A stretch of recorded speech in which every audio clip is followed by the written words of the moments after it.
This is for the nerds, this is for the brainiacs, this what we deserve. Go ahead and play it back, you ain't gonna touch me, you not gonna do nothing, you are not above me, I bet you wish you was me, I know it, I know.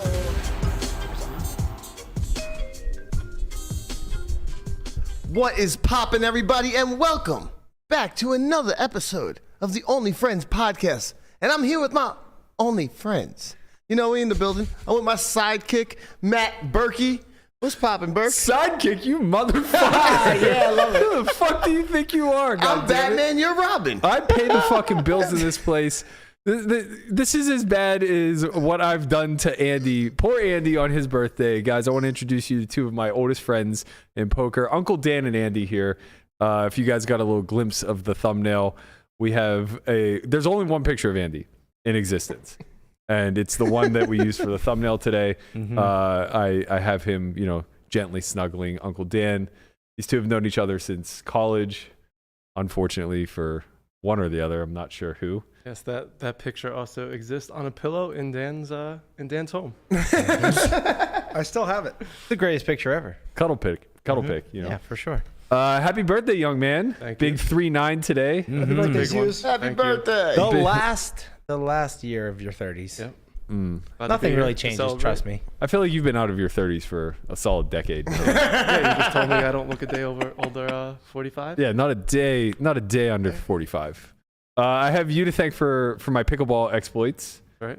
You got me involved and then you promptly quit. Yes, I introduced Berkey to pickleball. Everybody knows. And then you fucking quit. How was Yeah. your pickleball game, Burke? It's strong, Dan. It's He's- strong to fairly He's fucking strong. lying to you, Dan. I've heard from other people that you play fairly unorthodox. Everybody says this about everything that I do. I love okay? this. Do you think it's because you're just like a contrarian at heart? Yeah, I think partly. I'm left-handed, so things look a little differently than maybe they should. That isn't what they said. Do you know But what this means? whoever they is, I'm assuming it's either Dave or Dan Smith. I don't know. Okay, well, these are the only two that I think. I've said some things. Oh, you can say whatever you want. First of all, how dare you? No, I will say it's caught up to where his play is caught up to where he thought his play was. For Man, a long he's time, trash. it was a big gap. Let's just stop fucking going around the bush, beat around the shit. The man is trash in pickleball, and I'm gonna fucking whoop his ass very soon, and we're gonna put an end to this all. Phone down. Nice work, Conrad. Imagine if his poker game catches up to where he thinks it is. Oh, he'll be killing it. I'll be the greatest of all time, obviously. First of all, I'm going to embarrass him, and we'll get that on film. Andy, if you would like to be the videographer or, potentially put together a highlight reel, I know this is a bit of your specialty. Yes. For those of you guys who don't know, a big part of living with Andy is once a year reliving his highlights from high school basketball in a video montage that he put together using what I can only assume was 2 VCRs. Yeah, it's pretty old. It's all Well, you software. have your own YouTube page, don't you? I do. I think you're one of my 3 subscribers. Yeah, exactly. That's great. One Brent Hanks' wedding Yes, is on that's there. one of That my is a couple really good videos video. that's on there. Yes. Yeah, Oh, yeah. that's a gem. Mhm. A lot of He Leroy. made some videos of our college years too. Yeah. We made some great stuff. Wait, did he make the one with where you guys lined the entire floor with solo cups? Yes. Yeah, of course. Okay, that video I truly enjoyed. That one's not on there. I felt a little bad about it. There's some mean stuff in that one that I didn't think was appropriate for We're for never YouTube. going to see those people again. Yeah, I agree with Dan here. No, it's like your prom, and then That's the high like school one. yeah, there's like that.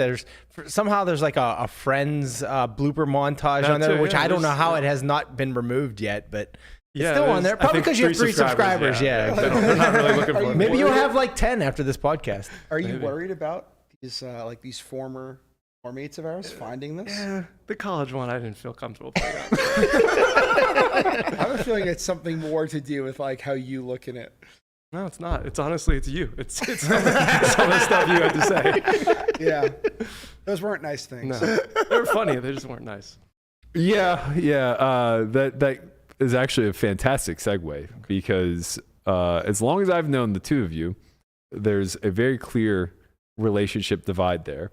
And in this particular thing I'm about to speak to, I certainly align with Dan a lot more often. And that's not true of a lot of things.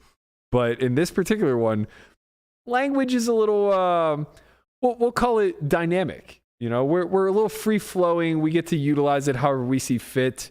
Some aggressive language, whatever. It was very welcoming in our house. You, on the other hand, you, sir, you're a bit of a grammar Nazi. Yeah. To say the least. Yeah. Let me tell you this: language is not nearly as free flowing as you think it is. That's fair.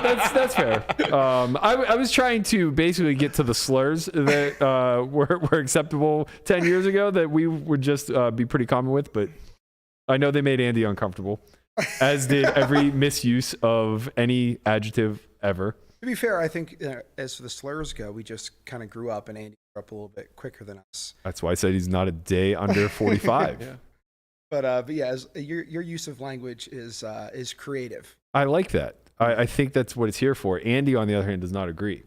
Oh, Brian can answer this. Brian, for the first, what'd you say, 3 months that you guys had this pod, and we talked about it a lot. What percentage of it was based on just the shit that Berkey would say? 100%. 100%. Yeah, no. Yeah. Like, what do you think of the pod? I was like, I don't once he care. heard Berkey say adage instead of adage, he couldn't handle it. Like his brain could not handle Berkey saying that. Some of the other ones. Oh, there's so many. Adding S's to again. everything, but that's a Pittsburgh thing, like Joe Burrows.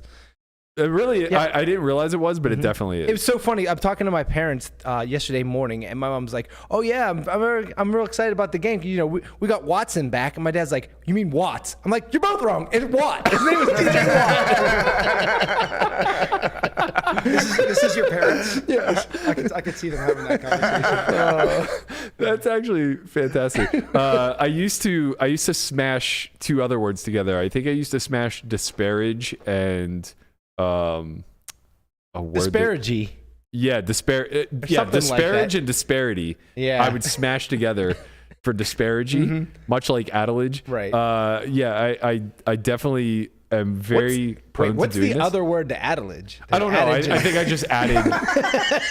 You think you just added something to it? I would love to know like the process in your mind. Where is it like that you think of what you want to say, and then you're like, oh, what $20 word can I use here to like express it? No, I know what the better? words mean. Or is it just like instantly the wrong $20 word pops into your head? No, I know what the words mean. That's not where the root of this issue is. The root of this issue is that I don't think I've ever seen them in writing. So I think like I learned them. No, because sometimes you just use the wrong words. That for sure happens from time to time. I have brain fart. I definitely like take words that look or sound similarly, and maybe I'm dyslexic. Who knows? And I interchange them. Yeah, that's better. but for sure, like adage is a word that I've probably just never seen written. Okay, make sure to stop calling it a word, though. Okay. Adage is not a word. No, I was doing that on No purpose. one's ever that seen time. it written. No, I definitely was. Like, I meant adage is a word I've probably never seen written, and in my head, I either had heard it as adage at some point, because that's probably not. No. There's definitely a Pittsburgh person out there who's just like, yeah, that's a thing. How would you spell it? I know how to spell it now.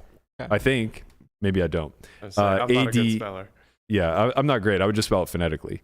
ADE. Nope. No, Adage. definitely not. Adage. ADAGE. should- Okay, I would have went with EGE. ADAGE. We should have let him just continue to the end like they do in the spelling bees. And then ring a bell.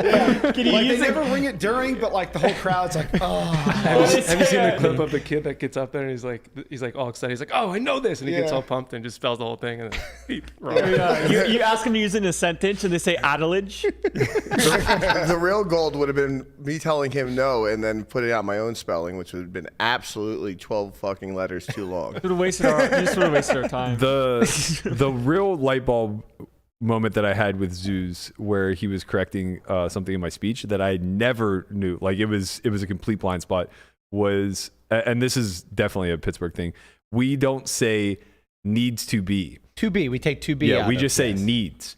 So for my entire life, I would say things like the car needs washed, my room needs cleaned, Yeah. my clothes need laundered, right? I can't believe you're even bringing this up. Like I thought that you weren't even going to acknowledge that this was the correct way, you know? Wait, Well, the because he to be argued part? it for years. Yeah. No, we understand it's the correct way. We just No, Berkey use doesn't. the more efficient way. I didn't. I definitely didn't. I grew up thinking that was for sure. Jared sounds like says a it too, by okay. the way. Right. Yeah, a lot of people Says do, what? to be Jared fair. says he just totally eliminates the to be. He's from West Virginia, so it's Pittsburgh adjacent. Yeah. Is it like like a cultural thing, or is it just a lack of education? I think we're it's a just melting pot I think thing. we're efficient people, and the to be doesn't need to be said.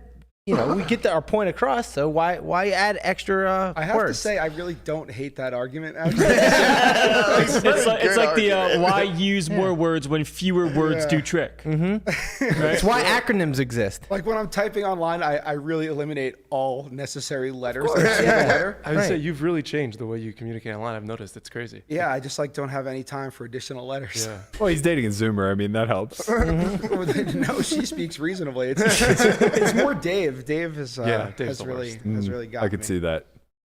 So he was fucking around talking about shit on my pickleball, huh? I'm a little offended. No, it wasn't. No, he didn't even tell me that he played with you. Oh, wow. Even worse. That's fucking Didn't great. even come up in conversation. God damn it. What are you guys doing next April?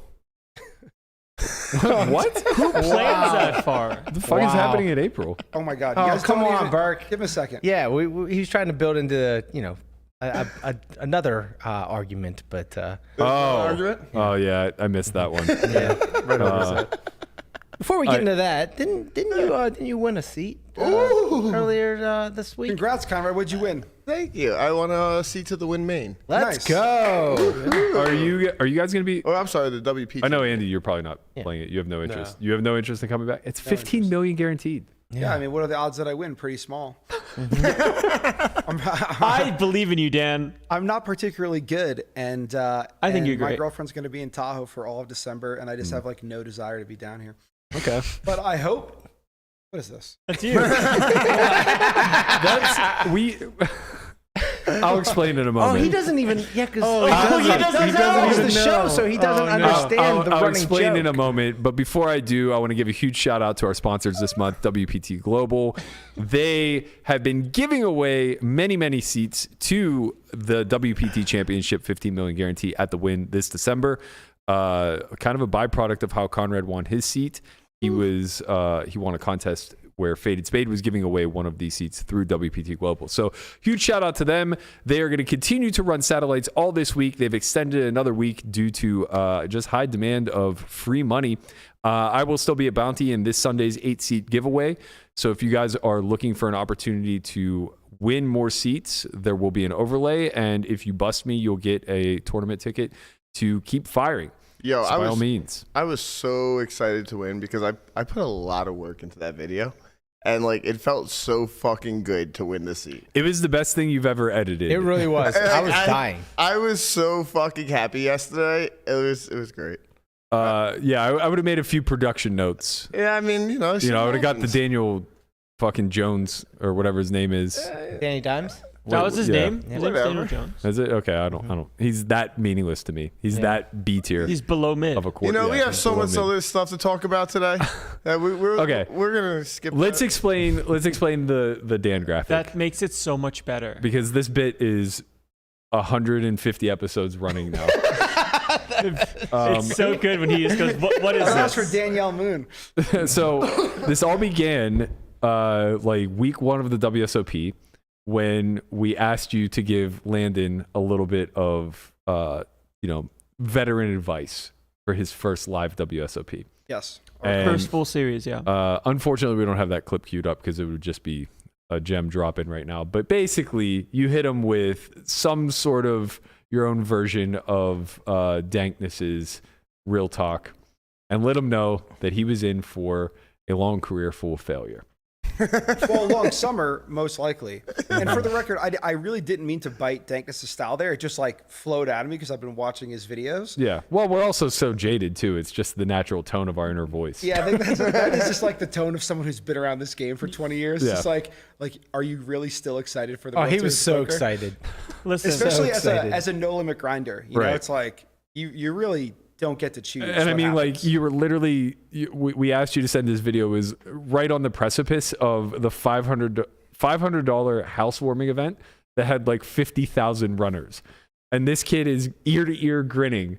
Like he's going to go down there and win the fucking event. Just like he is now. Well, it's funny because what's really sparked it was you gave the same advice to Chin like years ago, right? Because it was like Chin's first WSOP, and he was Yeah, when we super were all- excited. And he's like, I think he says like, you want to buy a piece of me? And you're like, no, you're just way too excited. We were for all in this Tahoe shit. on the boat, and we talked him into tubing. He was a little drunk, and out of the blue, he just like looks up and he goes, "I'm gonna win a bracelet," and you go, "No, you're not." Wait, that was who? Chin? Yeah, Yeah. Wow, when was that? I hardly remember. it was years, probably 5 summers ago. Mm-hmm. My favorite part about the video is that you spoke from the heart. You know, you said how you felt. I He did meant mean what he it. said. I know. It was honest. I know. That's why I'm a big fan of it. So basically, here we are now 8 months later, and anytime Landon has any sort of glimmer of hope on just about anything, we cue Uncle Dan. So daily, basically. Yeah, we cue It's Uncle good to Dan to remain chime in. hopeful. Just you know? to keep him grounded, you know. It's just I to keep him appreciate grounded. that about you, Landon. I just don't want you to be deluded. Landon, it's funny. Do you know that his? It's funny coming from him because what was it? Your 4th event you ever played? He finished 3rd. Like, it doesn't make any sense. He should have this hopeful spirit. He understands. It was the first World Series he played. I think it was like the 3rd event. It's probably because I can ask him. You felt like it was your tournament to win, wasn't it? No, I didn't feel that way at all. Wow. He's lying. No, you want to he know when manifested. You want It to know was- when Dan was like most hopeful and believed in the cosmos and the world like conspiring for him I love this for him. Go on. when he was broke. Like anytime he was broke, the world was just gonna manifest wealth to him. It's and true. It worked. It really did work. And I did have a confidence about me. I would say a quiet confidence, but it wasn't quiet. It wasn't quiet. A quiet confidence, but subtract the quiet. Everything just seemed to kind of work out when I was broke. Didn't you? Okay, I'm not gonna give numbers because I don't remember them. But at one point, didn't you find more than your net worth, like in a sock drawer? Once? What? Like legitimately, he was I was pretty almost broke. dead broke. It was not a lot of and money, found, Okay, yeah. It was. Yeah, I you think know, it was more than substantial. most people have in a sock drawer. It was bad. No, I had. Oh, man, I think I was down to like. I think I was down to like. $1 million. No. I was down to like $12,000 or something, and I went to play in like that Hollis's game, and I was in the best game imaginable, and I lost like $4,000 like right away, and I was just like, oh no, like I can't even sit here and play. Like I need to have enough money for rent. I'm gonna have to borrow money. You know, I was just like, it's fucking over. You know, I gotta just like go home and sort this out. And so I did, and instead of me going home and sorting it out, I was just like depressed, and I was eating McDonald's Shocker. and playing StarCraft, and I just had like 8,000. I was like, okay, well, I really can't afford to lose again, and so I guess I just have to figure out who to borrow money from or just like sort something out. And because of my depression, I hadn't been doing laundry, and after maybe like a week and a half, I get down to my last pair of underwear. And in the bottom of my underwear drawer, I had $5,000. Yeah. I was like, oh man, this is pretty good. Right. And so then I had 13K and I started playing again and I never looked back. It's amazing that you could just forget that is in there. Like being like in the situation that you were in, right? Yeah, I don't can even see know it. how it got there. Well, I mean, What's as far also- back as college, he was doing the weird like hide your money in weird places. Thing. Like, Hey. Rounders Yeah, really, like really legit. hit with I mean, him. nowadays it seems like that's the only safe place to keep your money is in a sock drawer at this My point. college money, I had it behind a picture frame, Picture just frame, like that's right. Matt Damon. yeah. What's actually quite remarkable. So we lived together for 5 years, I think, 6 years maybe. The three of us. Whatever Yeah. you say. Yeah, I moved in with you roughly. guys in I never 2011. know. You moved in shortly thereafter, I think. Well, I moved back in. Right. Yeah. Correct. I'd been gone for 2 years. I mean, obviously, Dan and I have lived together basically since college. Right. And then Since our freshman year of college, yeah, everyone. literally. And then you came. Oh, I moved- 2011. Yeah, okay. For sure. So you were gone for like a year and a half window out of that. Right. I was gone for 2 years, and then obviously came back, and then we moved into Princeville. So yeah, all told. Okay, so what I was about to 5 or say 6 may years. not be true, but because you may have just been coming at the tail end of it.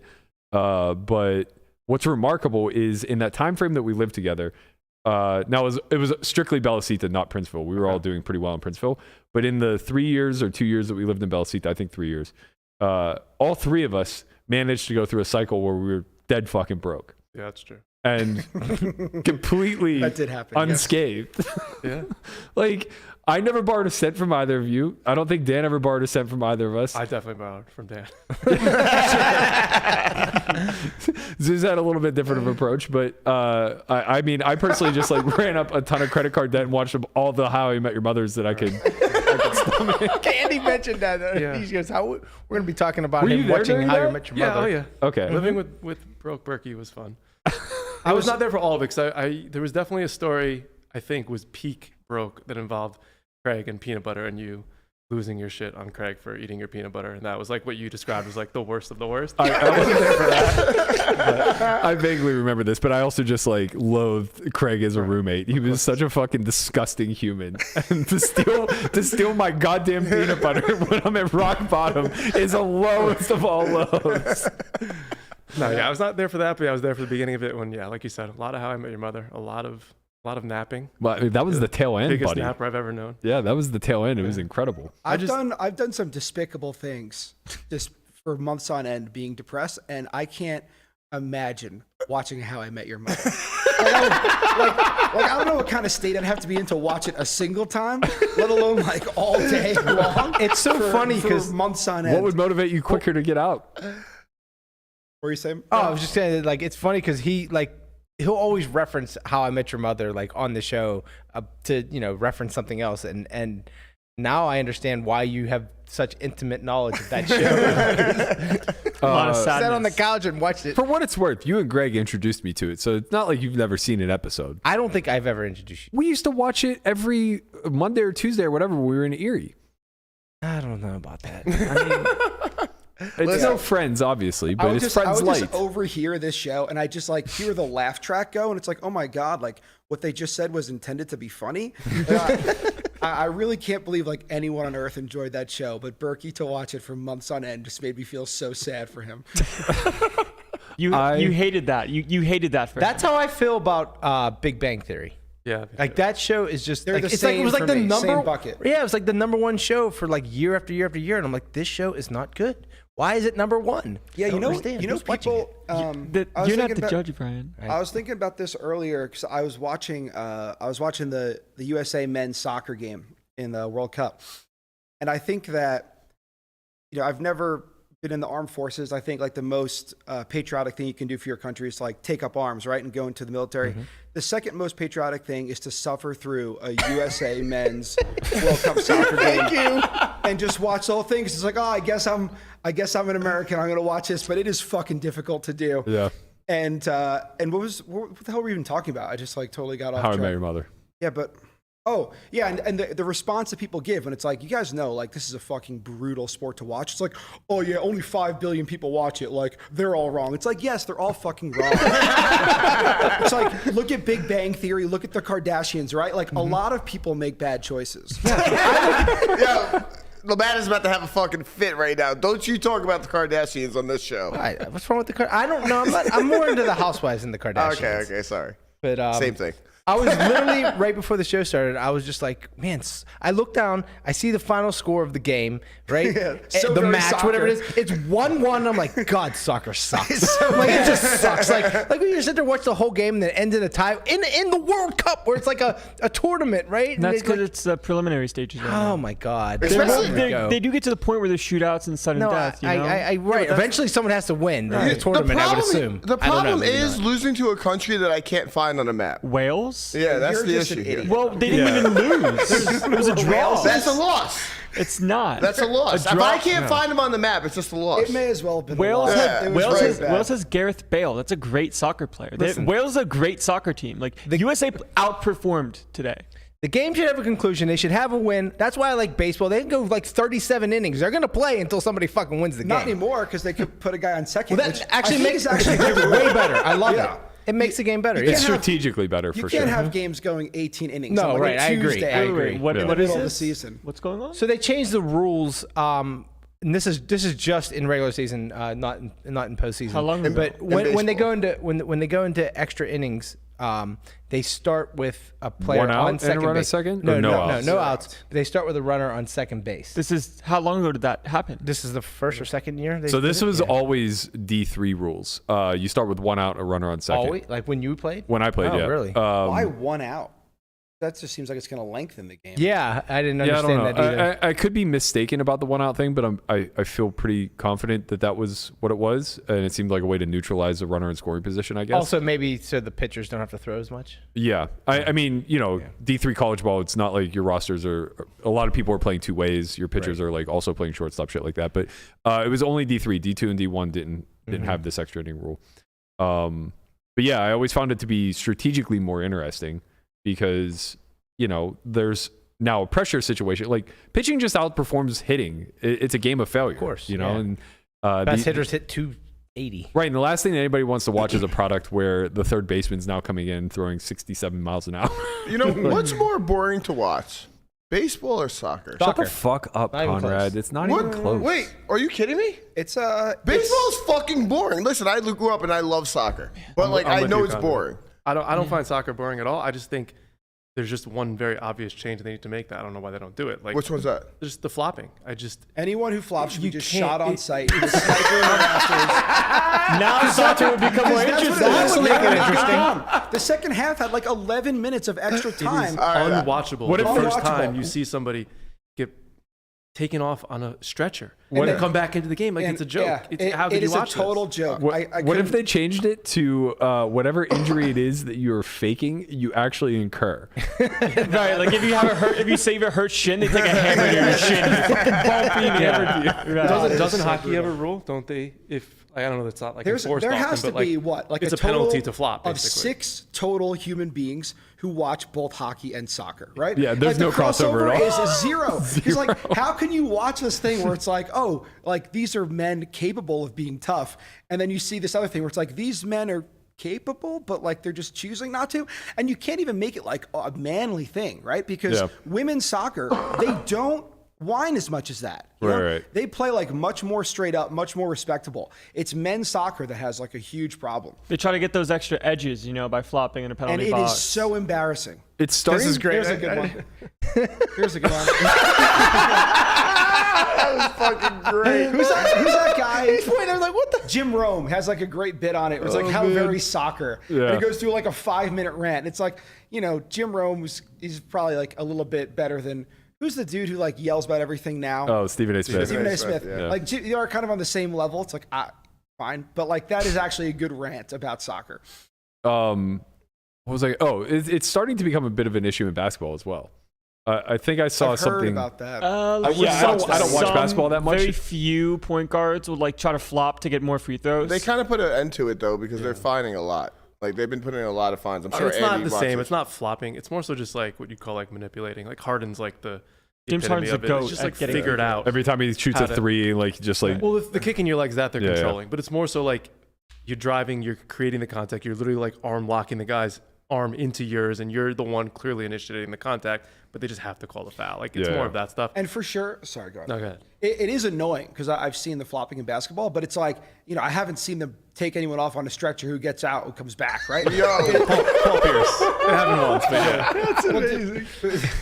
Paul Pierce got taken off on a wheelchair in a playoff game and came back in. that's fucking insane. Well, you have to imagine that was like was a weird one but time. necessary, right? Like there must have been something happening with him. some strategic Like, game plan. Like, yeah, guys today, like in the beginning of the game, it started out with 2 yellow cards. And at least it wasn't the Americans flopping, it's like, so I can still root for them. but yeah, just like some really crazy calls, people just like lying all over the field. At the end of the game, they'll just sometimes sit down. Just like, oh, my calf, I have a cramp. Like, are you kidding? Like, this is a rule that you can just Yeah. sit there and then Somebody roll him off the fucking pitch. it's unbelievable. Yeah. Yeah, I can't. I'll watch what I can, but I imagine I won't have to watch much more. They Anyway. fixed that, I would watch. Zeus, have you heard about this bet that I have with Landon? Yes, I forgot about that. I have well, now you know. thoughts on it. Okay, yeah, we would love to hear them. Well, tell me But- about the bet first. It's a dunking bet. Yeah, let's explain the bet to people. So who even don't money. know. So even money. Landon is 6'4", can palm a basketball, but has never dunked. He has until his birthday in April to do so. Dan's checking me out right Let now. me get a good look at him. It's very lengthy. I am 6 foot, cannot palm a basketball. Generous 6 foot. You have sausage as fingers. Cannot palm a basketball, Old. but have dunked in the past. However, it was pre-ACL surgery and 12 years ago. I have until the first day of the World Series to dunk. It's a wash if we both do it. It's 2K one way or the other if one does and the other doesn't. So Okay, what's your Andes? my very first thought, I think I said this to Brian, was if you guys don't have like a clear definition of what's acceptable as a dunk, this will absolutely end in an argument. No, Because Well, it'll be people- filmed. Matt It'll be and I filmed, are- and we can take it to an arbiter. We're Okay. we're People don't gentlemen. understand, especially when you're talking about borderline dunkers, which you both will be, regardless. Like, there's a big gap between like, oh, that was kind of a dunk versus like, that's for sure a clean dunk. Yeah. So first of all, I never saw you dunk. I'm obviously taking your word for it. But Greg did. You can ask. okay, no, I'm sure you did. My point is, like, it probably wasn't the cleanest dunk, right? It As someone was. who could barely dunk in high school, No, it was. Like, Was I it a women's ball? No, but a women's ball. Like I said, to make the bet like reasonably fair, what we could have done is either I get to use a volleyball or a women's ball palm that ball? I could palm. it's a massive difference. It's Like, huge difference. I could dunk a volleyball It's easily a 3 or in high 4 school. inch. Yeah, same. I could dunk a volleyball in high school. I couldn't dunk a basketball until my junior year of college. So I said either I get to use a smaller ball or Landon should have to dunk with 2 hands, and instead we settled on cutting his time in half. Oh, which know I think that is, part. like, okay. kind Yeah, of I mean, as long as reasonable. you're both on the Also, same dunking with page 2 about what hands. counts, that's Yeah. fine. But yeah, I would have to assume you're a massive dog. That's Oh what yeah, I- yeah, for sure. I accept that. This was Can you use pine tar? Wow. Is that even going to check I don't your, even think that would help. Are they going to check your ears when you come Yeah, every time. To be quite honest, I don't even think it would help. I'm so far away from palming a basket. Like it's not like I'm close and it slips out. look at his hands. You can't I fix just that. saw him. I just saw him. Hold him up. Oh my God. I have a lot of palm and a little bit of finger. That's incredible. I actually have like big hands too, which is the annoying part. Yeah. They're just very fat. It's funny because they look like those breakfast sausage links. Yes, That's what I exactly. said. Like I have a big fist, but it's only because I'm meaty in the middle. You Very know? meaty. Yeah. Kind of like you. And Leonard, you've never played basketball? I played basketball. Yeah. Played high school basketball. He's a shooter, bro. I've just we should fucking play basketball. You should. No, but seriously, go play. I played sports in high school, but I never really took exercising as seriously as I should have or do now. And I did play a lot of sports growing up. I just never This really applied myself This at all. yeah, this doesn't sound good for you either. No, he's I'll bet you too. What are the? Well, you say like I played a lot of sports. You know, it's No, like I played football, basketball. I played golf. How seriously did you take I those played sports? golf. Golf is. Hold the fuck You on. want to tell Tiger Woods that golf is not a sport? Listen, hold the fuck on. That man's when you jacked. say you played sports in high school, we are only qualifying sports as being on a fucking team. You did not play high school football. I didn't play high school football. I played high school basketball. Okay. I played high school basketball freshman, sophomore, and junior year. Okay, you played one sport for 3 years. And wait, you But couldn't dunk in high school tackle, at that I played that tackle height? football like in middle school for a couple years. And I couldn't dunk because I wasn't in shape as I am now. I was just way. He's a baby I was bird. I was a I say baby you also- bird. I was Landon, realized you how young do- Landon you is. Yeah, do he's look 23 years old. Let's keep No, that I'm on in his side. mind. Like, I think Yeah. you will be able to do it. I think I'm going to be able to. I think I know- it's a I'm gonna- sheer embarrassment if he doesn't. I'm complete the gonna dunk. sound really, really annoying to myself, but like when my back heals, I really want to see how close I am already. I might be close, like super close now. You gotta follow this Instagram account. Its name is Knees Over Knees Toes. Over- Yeah, Backwards. yeah, we You know? follow him. Get that Everyone mic closer to your everyone mouth. keeps bringing that up. I guess gotta look into that every. He's a sick athlete, but he also was like he was trying to play pro basketball. I think Landon's a clear-cut winner, and it's not even close. Yeah, I like think so, he too. just like needs to learn how to jump, which he probably doesn't know how to do. Guapo, But, can you like, pull that picture out of the group chat? yeah, nobody cares about your little fucking 4 inches off the No, ground. no. Andy was actually there that day. That's why. Jesus. I wanted Oh, to where's bring it up. Melissa, by the way? She's at home taking a shit. That's the only reason. The only reason I agreed to come on this podcast because Melissa's funny. She you took her seat actually. No one's gonna watch this. They're all here for Uncle Dan. I think there was one more thing I wanted to ask Andy before we got into the crisis, but I guess while Guapo's fishing for that, why don't you just give us your shallow thoughts on this whole SBF thing since you're in the crypto space a bit? Oof, man. Well, for starters, it took me by surprise. Sure. As it did everyone. Most people. Not Not everyone. everyone. Not everyone. of And course. what's crazy, it's like you start to see some of the things where it's like, oh, this guy called it, and then this little red flag. I really wish I saw some of these guys call it 2 weeks ago, because and then some guy who I think he was the CEO or CFO of the CME, which is the Chicago Mercantile Exchange. He, apparently like there's like some conversation he was on the tape, some other podcast, and it was him basically talking about his conversation with SBF and how he's like, yeah, and I say, you're a fraud. It's like, bro, you didn't fucking say that to him. Like, that's just not how this conversation went. And then someone sent me, like a video of him like testifying before Congress and said, I actually haven't watched it, but so basically if you watch this, like you might actually believe this guy's conversation, this guy's combo with SBF. And so, yeah, I guess, people had said it, but I was like fully floored. And even, on like when there was a bank run on FTX, I think, talking to some friends right before it, I put the odds of them not being able to, find collateral, basically. The odds of them not being able to like pay back user accounts at 2%. I was like, yeah, I think this is still sub 2%. And so, yeah, I was fully fooled, embarrassingly so. And it certainly looks like he probably started as, a real enterprise and slipped into fraud somewhere, kind of like the same story that happens throughout the ages. I'm pretty sure Madoff was like this. And I don't know who else I'm kind of forgetting that was recently brought up, but yeah, Lehman Brothers. Well, Lehman was different. I'm not an expert on Lehman by any means, but they just had, they're a real bank, right? Like Lehman is a bank. And they're allowed, you go there and you give them your funds and that they're going to lend it out. Of course. They're just supposed to be, like good at what they do. And they, they had some collateral that was not, money good, basically. But this is like, they're not supposed to be lending any of your money out. They're not supposed to be like commingling funds. And turns out they were. So I don't know when they started that. I don't know like why they started that. There's a bunch of, kind of like rumors around where it's like, okay, like where did they start to lose money? And I don't know enough about them, I think, to like really postulate.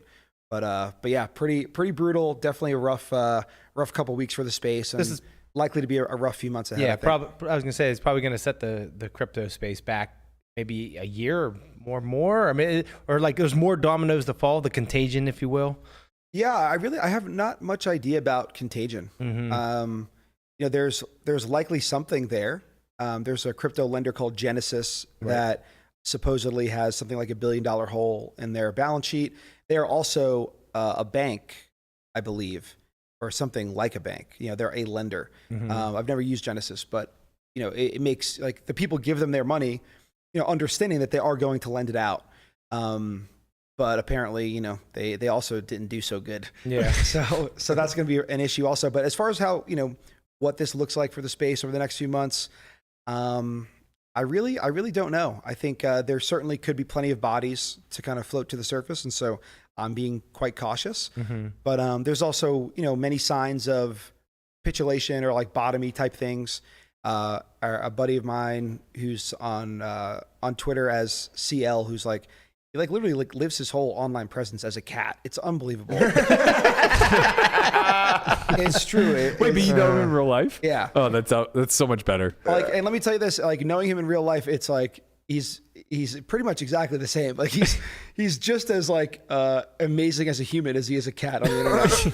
Berg, you should see some of the interactions between him and Lauren. It's hysterical. I'm sure. Yeah, I have no doubts. Oh, you're really unbelievable stuff. But yeah, he noted in a tweet like I was reading right before I came here that the CME Bitcoin contracts, which are basically where traditional finance people trade Bitcoin or get Bitcoin exposure, were something like $500 below like the spot Bitcoin price, and I think they settle end of December, so or maybe like even like mid-December, so maybe like less than a month away, and that's like kind of implying that as someone who is short Bitcoin here, you are effectively paying like 40% interest on your short. And so it's like if Bitcoin doesn't go down 40% on annually, then you're going to lose money on the short. And so it's like, okay, that's probably not the best bet. Yeah. And when kind of things like that happen, it's like, okay, maybe we are getting closer to a bottom. So yeah, I really have no idea. I think personally that vol is going to be dead, volatility. I think the next few months will be like fairly sideways. Yeah, fairly sideways, between like 12 and 20K or something like that. And it'll be kind of boring. Wild that's considered sideways. Yeah, I mean, fluctuating crypto. like 80%, but like, yeah, I guess that Imagine a traditional market where you're talking about like almost no volatility, where the trading is moving like 75%. Well, to be fair, this is like just the range I gave, right? Like it won't be fair, so big. but- Like I don't know what it's going to be. Yeah, maybe it's 12 to 15 or whatever. Yeah, like Or in maybe in it's, the winter of 2018, like 19, like January through March, it was basically between like 3,300 and like 3,900 or something. Yeah. And so, that was over 10% then, but it felt, pretty much dead. Yeah. And so I expect something, fairly similar, but yeah, I really have no idea. Yeah, a lot of people think that like also this is in a way like a good thing for crypto where it flushes out the bad actors, right? Like the bear markets bring out People the love bad. putting a positive spin Of on course things. they do, right? Of course they always have to put a positive spin on it. That was kind of the question but, like- that I was going to ask next, because like I'm not so confident in that. This idea that we're sussing out the bad actors through kind of trial by fire, I guess implies that there's going to be heavy-handed regulations coming down for those who are in, for lack of a better word, a regulated market. So exchanges, people who are dealing with what should be some level of oversight rather than like the peer-to-peer stuff, which is decentralized. So maybe the centralized parties.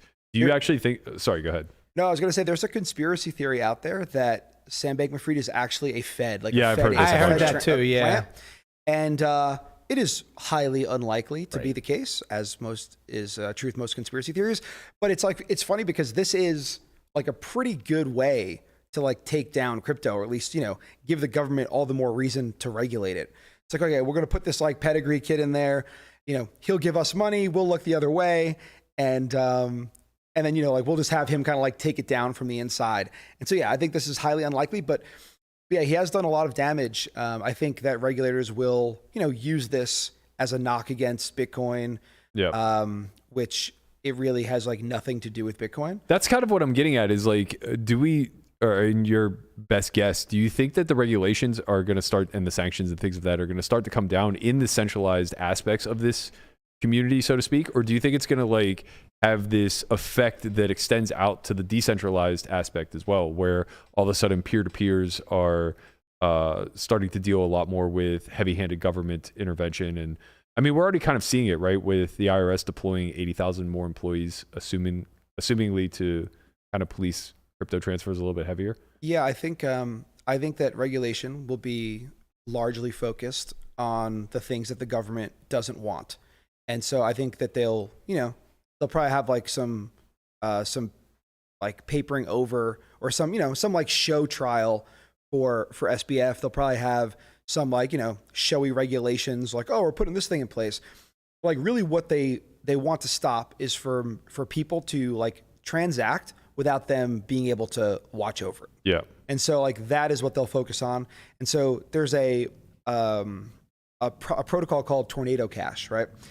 It, basically you can like just send Tornado Cash some money, and then in like, a few days or a week, or kind of like however you determine it, it will like put your ETH into this like big pool. And then in a few days or a week, or, I've actually never used it, thankfully, but they'll send it to like a new address of your choice. And so now you have this new address that is funded by Tornado Cash, and there's like no history of it. And it's very hard to track where it came from, because you just put, you sent yourself 100 ETH. Now there's 100 ETH in this new thing, but it just got mixed with like millions and millions of ETH. And so like, where did it come from? No one knows.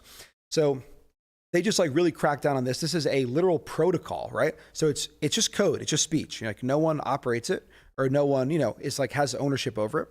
But they just, as we just saw, they just like sanctioned speech. They just sanctioned this code. And the owner, or like one of the devs, the lead dev, I forget, you can look this up too, is still in jail in Netherlands. And so they put this guy in jail, and all he did was create this protocol where it's like, you can have some more anonymity. Right. And sure, bad actors have used it, but like bad actors use cash all the time. Yeah. Bad actors use all sorts of technology. And for people to be like, oh, I just like don't want everyone to see like what I've done, it seems totally reasonable for you to like want to hide that. That guy's in jail.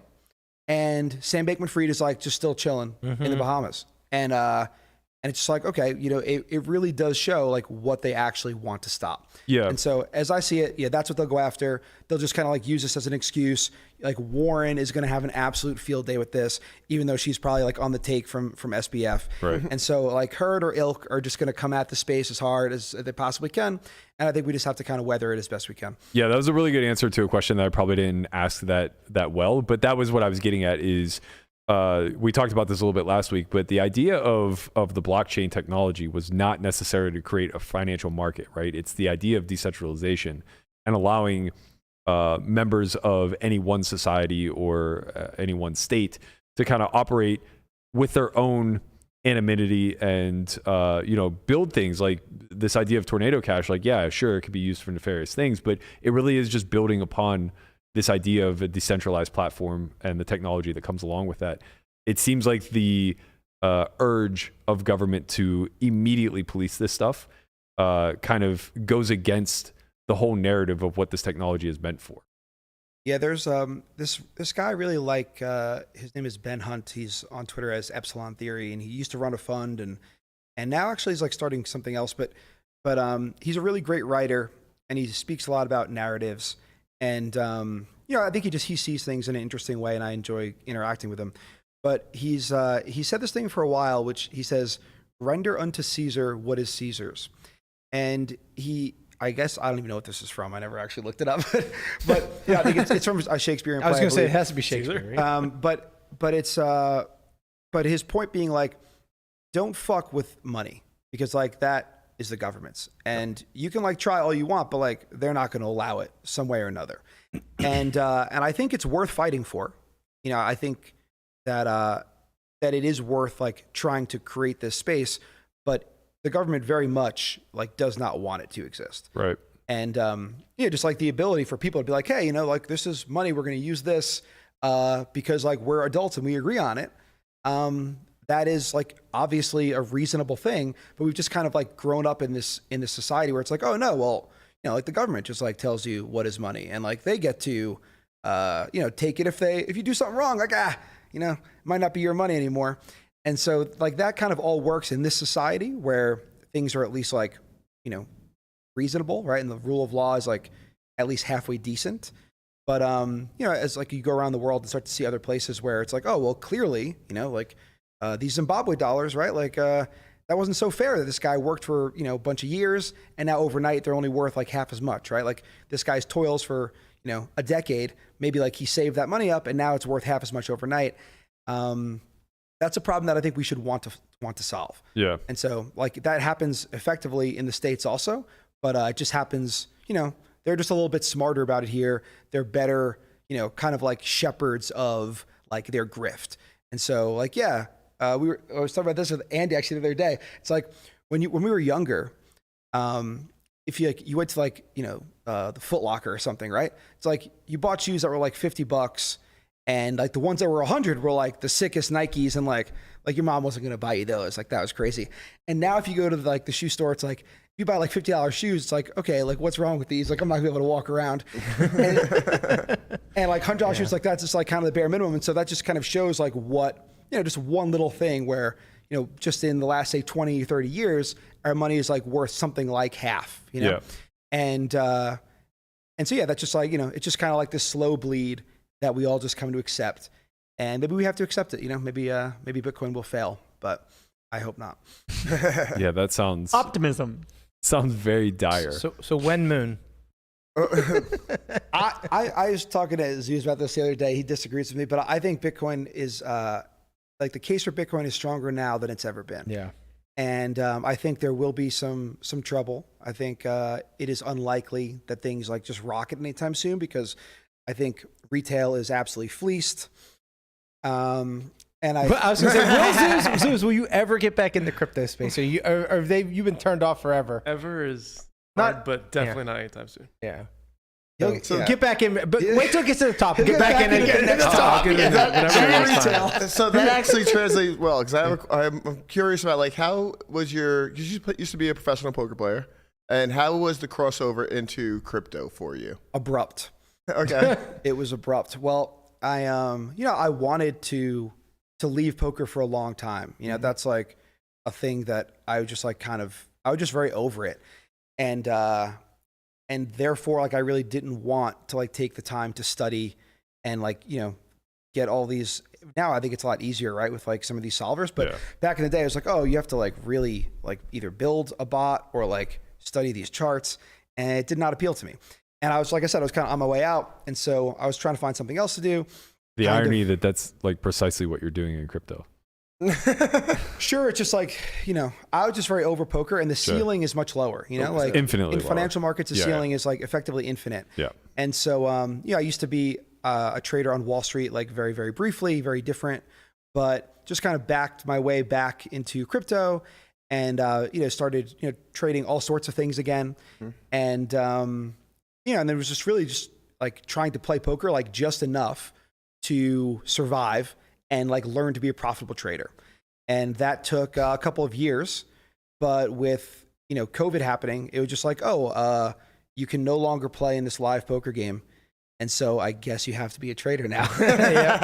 And so, it was quick, but, it's been a very long road and it's been an interesting road, but like, there's not a lot of things about it that, like make for a good podcast story. But yeah, it's been interesting. I think I've gotten progressively less dumb every time that like we've had a collapse. Okay. And so I lost, so I never took a loan in crypto, in poker. I ended up like having a buddy loan me money in, I think early 2019, because I was just like so waxed from like the late 2018 collapse. And so that was, I got absolutely wrecked there. And then I got like, actually I did really well in the COVID crash because I was ahead of that. But then, like in mid 2021, I got like waxed again. And that was the time where it's like, okay, like never again, like you can't do this again. And I was like lucky enough to like make a lot of it back.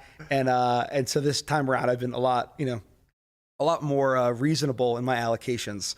And it doesn't feel like quite so existential. Gotcha. How does it feel like the swings different in poker and crypto? Man, they're a lot crazier in crypto. It's like it's really hard to. I mean, like Berkey has done this because he's an idiot. But it's like has done, continues to do. You rarely go like to a poker table, right? And you just like have like all your money in play. Oh man, You're yourself, bro. Look over here and for say yourself, that. bro. Except for Berkey and Garrett, you're two like the only people. But like generally, it's like it's like really hard to lose like half your money when you're just like hanging out with like the boys at the poker table. But in crypto, like it just like happens sometimes. And when you're basically like all in, if you just like miss a move, it's like okay, cool, like your worth just got cut in half. Or in May of 21, I think I lost like 80% of my money or something in like 10 days. God. And this was when my family came out to visit. And they're not going to watch this anyway, but it was partially their fault. Because I would have been paying more attention. Like, I was like trying to be like a good son, like, trying to like be present. And woof, that was expensive. That's great. But yeah, They do say that spending time with family is priceless. They do. Although that was a very expensive trip. But yeah, there's like some pretty fun. I was fairly long in like what was it like early September of 2020, and really Bitcoin was like coming back from 12,000, and I thought like okay, this I think this is going to stop around like 11K. And so I'm like, buying, and then it like goes lower and I'm buying, and it goes lower and I'm like, just like filling all these bids. And like, I just got like so irresponsibly long, and I didn't realize like just how much I was betting on this. And then it just isn't stopping and just like totally collapsing and like goes below 10K. And like, I think I had to cut it somewhere like just above 10K, and it got down to like 9,600. But I was like, I was in a pretty good place in my life, and I was like finally, like building up some money. And the amount of money that I lost in about like 3 minutes time. Oh my God. I was like alone. We had this like little office, and I was alone in it. And I just got up and I took off my shirt Shocker. And I threw it against the wall, and I let out the most primal yell. And it's like, what do you even do in that spot? You know, like that just doesn't happen very often in poker. Is you taking your shirt off when you're mad a common occurrence? Just him taking his shirt. Listen, living with with gambling for sure. Yeah, living with Andy and Dan, what's abundantly clear is that shirts are optional and often frowned upon. Dan particularly, also pants were optional. Dan would grind entire Sundays in just boxers. Yeah. All the time. And not the patterned, long, lengthy boxers, but like boxer briefs. but like literally like shit stained white boxer briefs Shut the fuck up, shit stain. I shared a room with Jared the other day. We were on this little golf trip, and he brought me a pair of pants, or he just got a pair of pants from like Vuari, and like we just ordered some for like this group that we have, and so I'm testing them, and he like gives me them to try on, so I take off all my clothes and I try them on, and he just looks at me and he's like, where are the rest of your boxers? Jared's fucking great. Oh man, I wanna rehash a few stories that I would love for Zuz to be the impartial narrator of. So the first, Where can I get a beer from? I'm gonna get one of those. Bring me one from the fridge. I got you. Thank you. there are some stories that I don't want to tell for the sake of you, Andy. Okay. But you educated me on a few things. The birds and the bees, a couple of times along the way. What What are you talking about? I should have. I wanted to talk to you about this in pre-production, and I forgot. Me too. Effectively, you explained to me. Brian, me too, please. Go ahead. It sounds like I'm going to need one for this. Sure. You explained to me why condoms are just overrated in general. God, Jesus Christ. Here we are. And here we are now. I'm trying to remember this. I can't give you more details. Yeah, We'll talk off air on this doesn't sound one. like a podcast I know story. Lauren is just like locked in right now. She's fucking grinding. Poor Lauren. Were you there for the peanut butter and jelly debacle? Me? Yeah. Were you around? He was not there for that. It was just you, me, and Tyler. Pretty sure. Oh man, that is so unfortunate. You had to be there though when we first got Gatsby, and I was actually visiting the week we got Gatsby. Okay. That was the 2 years I was gone, but I was here. Okay. To pick him up. Yeah. Were you there when Dan was stomping shit into, or Tyler? That's the best. Tyler was stomping shit into the floor. That was incredible. I was in the house, I think, or I was around. I'm not sure if I was there, but Okay. I've That heard this was story 100 times. Scout's It was shit. amazing. Yeah. So Oh. that was after Scout. Which remind me of a follow-up shit story for your house after that. But, I'm sure you yes, do. the one you're talking about is Dan, as he alluded to earlier, was a huge StarCraft player. Dude, Yeah. This goes back to And an Big irresponsible StarCraft guy. dog dad, for what it's worth. yes, this goes back to freshman year in college, which they don't like. Dan and I started getting really close. We were roommates, but like once I saw how much he was playing StarCraft with our we had a third roommate at the time. I was like, yeah, I'm not sure if this is Yeah. the life for me. You could've broke they up would right then and there. Yeah, they played all the time, and he never, so he's always played StarCraft. So him and Tyler, obviously that was their thing, and their desks were, I don't know, a few feet apart in our office, and they'd play, and a lot of yelling going on, a lot of back and forth, like terms like Zergs and I don't know. yeah. I'm glad Andre's not there. Lesbian gas. Tyler would get super animated into it, and I guess they're playing, and they're progressively smelling more and more shit as they're playing. And they can't figure it out, and they understand at the time, with puppies in the house, I guess this was somewhat common that he'd find shit in the house. Whatever. We've all been there. This is why I prefaced with they were irresponsible dog dads, because I lorded over Gatsby when we first got him. Yeah. Like I had had dogs before. I knew how much of a chore it was. We tried to crate train him, Yeah, and these remember fucking that. assholes were on a whole nother wing of the house. So instead, like at first we had Gatsby like out in a common area, and everybody could hear him bellowing throughout the night. So they decide that it's a better idea if we just put him in my room. It did sound better. Yeah. But yes, but long story short, the shit they were smelling was actually coming directly from under Tyler's desk, where he had just been stomping on it for 30 minutes on This end is while really they were playing their game. Tyler's story. It was unbelievable. But what I think was more telling of you guys as a house at the time was you also, when I first came back to visit, and I walked back into the house, which I had been living in for 3 years prior to that, but there's a giant mattress covering, we had a room that was a bar. It was like an open room with like a little pony wall. Right. And you have a mattress just blocking the entrance to it. So I was like, all right, that's weird. What the hell are you guys doing here? And you explained to me that it was because, that's where Gatsby likes to go shit. So you guys decided the best solution was to just block off the room, which I don't know, logical. I guess makes some Actually, sense. a really great solution. Yeah, except then when you then told me that you didn't realize that he had figured out how to sneak his way into it. So you had also blocked it off from your own view of realizing one day you walked into it that there's just a graveyard of shit in the entire event. The whole room was just covered in shit. Oh my god! And you guys lived like that for, I guess, weeks without knowing it. That was Because they Dan. didn't drink. Also, we had a bar in a house with, at the time, obviously you never drank, and like I don't think you were a big drinker at the time. Like we barely used the room, so you guys just went weeks on end with this room full of. I dog mean, shit. that was Dan's wing of the house, Dan and Tyler's, and It's pretty close to That was my fault. It already had a hint of a stench ruminating from down there, so it's easy to mask. Oh my God. Were you staying in the bar whenever you would come visit? Well, yeah, the time I visited that time, yes, I Yeah. was literally staying in the bar. Yeah. When you Well, guys we cleaned explained it to me, yeah, obviously. Like, all right, this is where you'll be staying. What you guys also don't know is one of Andy's greatest attributes is that he's our Danny Tanner. He greatly enjoys the process of cleaning things up, and with our group, that is a massive character flaw because we take it upon ourselves to then just clean up nothing. Yeah, I made the mistake early on when I met you guys of telling you that I kind of enjoyed cleaning up after parties. Yeah. Which was a huge mistake. Kind of was very ignored. Because it's sort of true, but the degree to which you guys abused it was pretty bad. Honestly, this is true. It was one of like years ago when we used to have those huge 4th of July parties, right? Mm-hmm. Like it's like winding down. It's pretty much over. There's solo cups everywhere, right? And Andy's, in his element, loving it. He was legitimately mad at me because I was helping to clean up. He's like, I was taking the fun away from him. Yeah. He's like, no. I'm like, I'll help. He's like, no, I get off on this shit. I'm like, okay. No, I always have I say it the normal way first, where like someone's offering to clean, you're just like, no, it's okay, like which everyone does, but then it's usually like they still do it, and then I always have like a second time, like, no, I really don't mind doing this. Don't worry about it. Go have fun.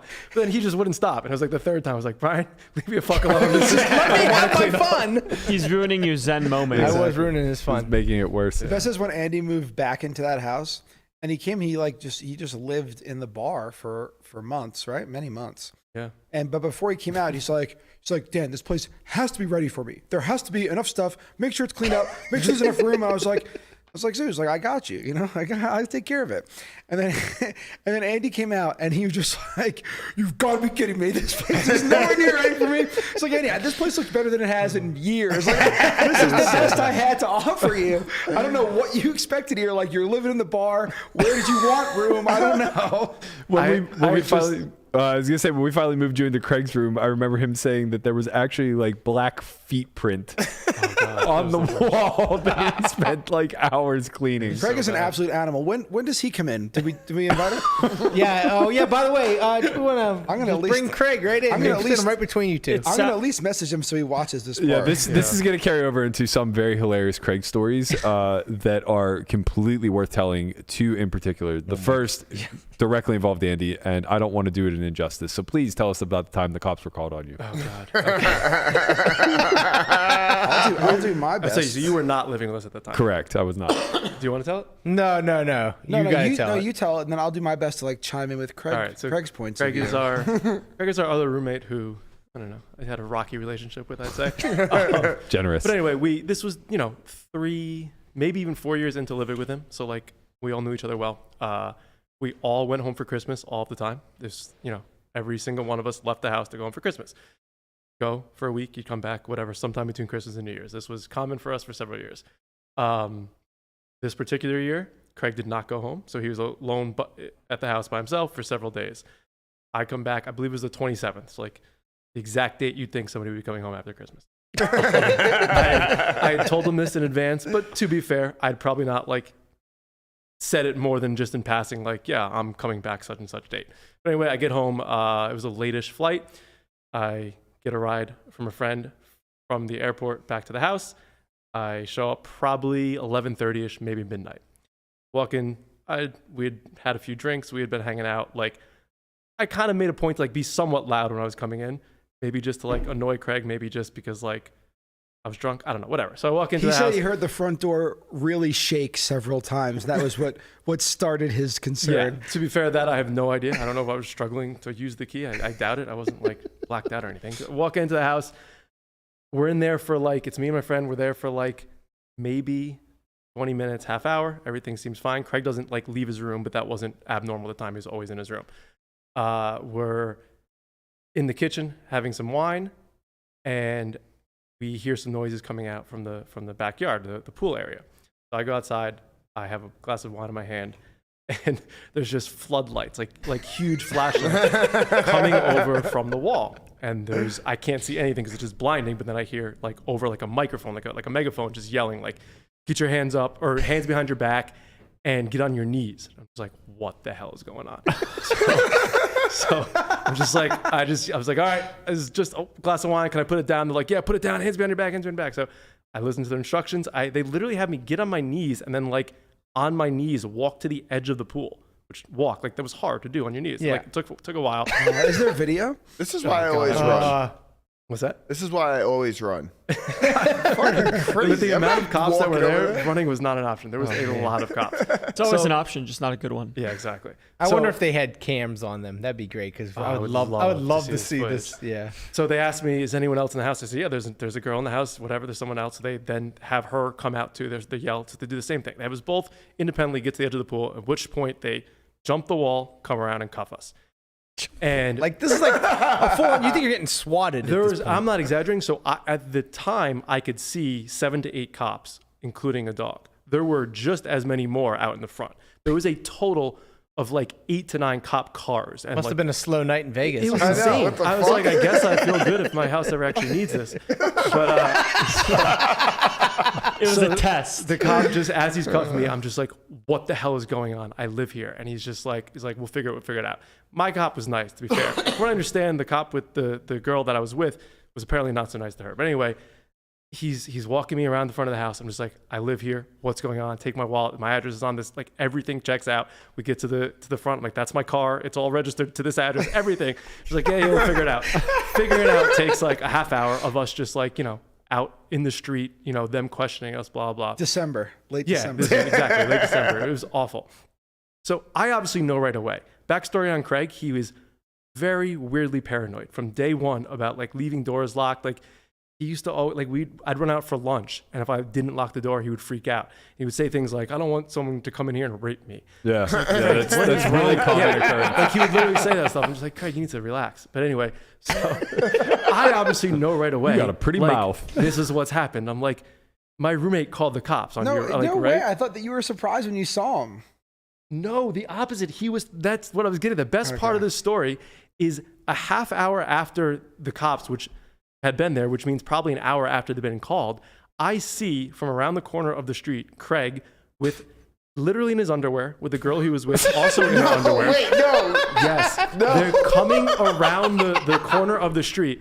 And the way that he's looking and peering, and I can see once he sees me, how surprised he was. Like in the hour-long process of this Good that happened. he's surprised. I mean, wasn't that be a problem? He never once considered that it was his roommate. And the cop told me the first thing they did was ask him when they called. I said, you didn't ask him if it was his roommate? He said, it was the first thing we asked. He said, do you have roommates that might be coming home?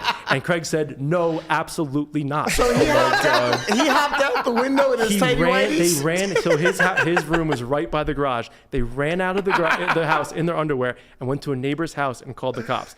And in the hour process of this happening, he was still surprised that it was me. And I said, what the remarkable. hell, Craig? And then the worst part from my point of view, the whole story was the next half hour of like, it was me and the girl I was with, him and the girl I was with, just hanging out in the kitchen.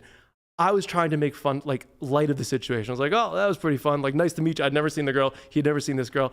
And like, Craig was pissed. He was pissed off. And I was like, Craig, are you mad at me? And he's like, yeah, I didn't know you were coming home. I was like, you didn't know I was coming back to my home? Like I had to be in cuffs and like deal with this, and you're mad about this? And that was the gist of Craig's counterpoints would be that that we were gone at the time. Like we went home for Christmas. We were gone. Andrew's gone for probably like a week or 10 days or something. So Craig had been alone for a while. Kind of like what's his name from Lost?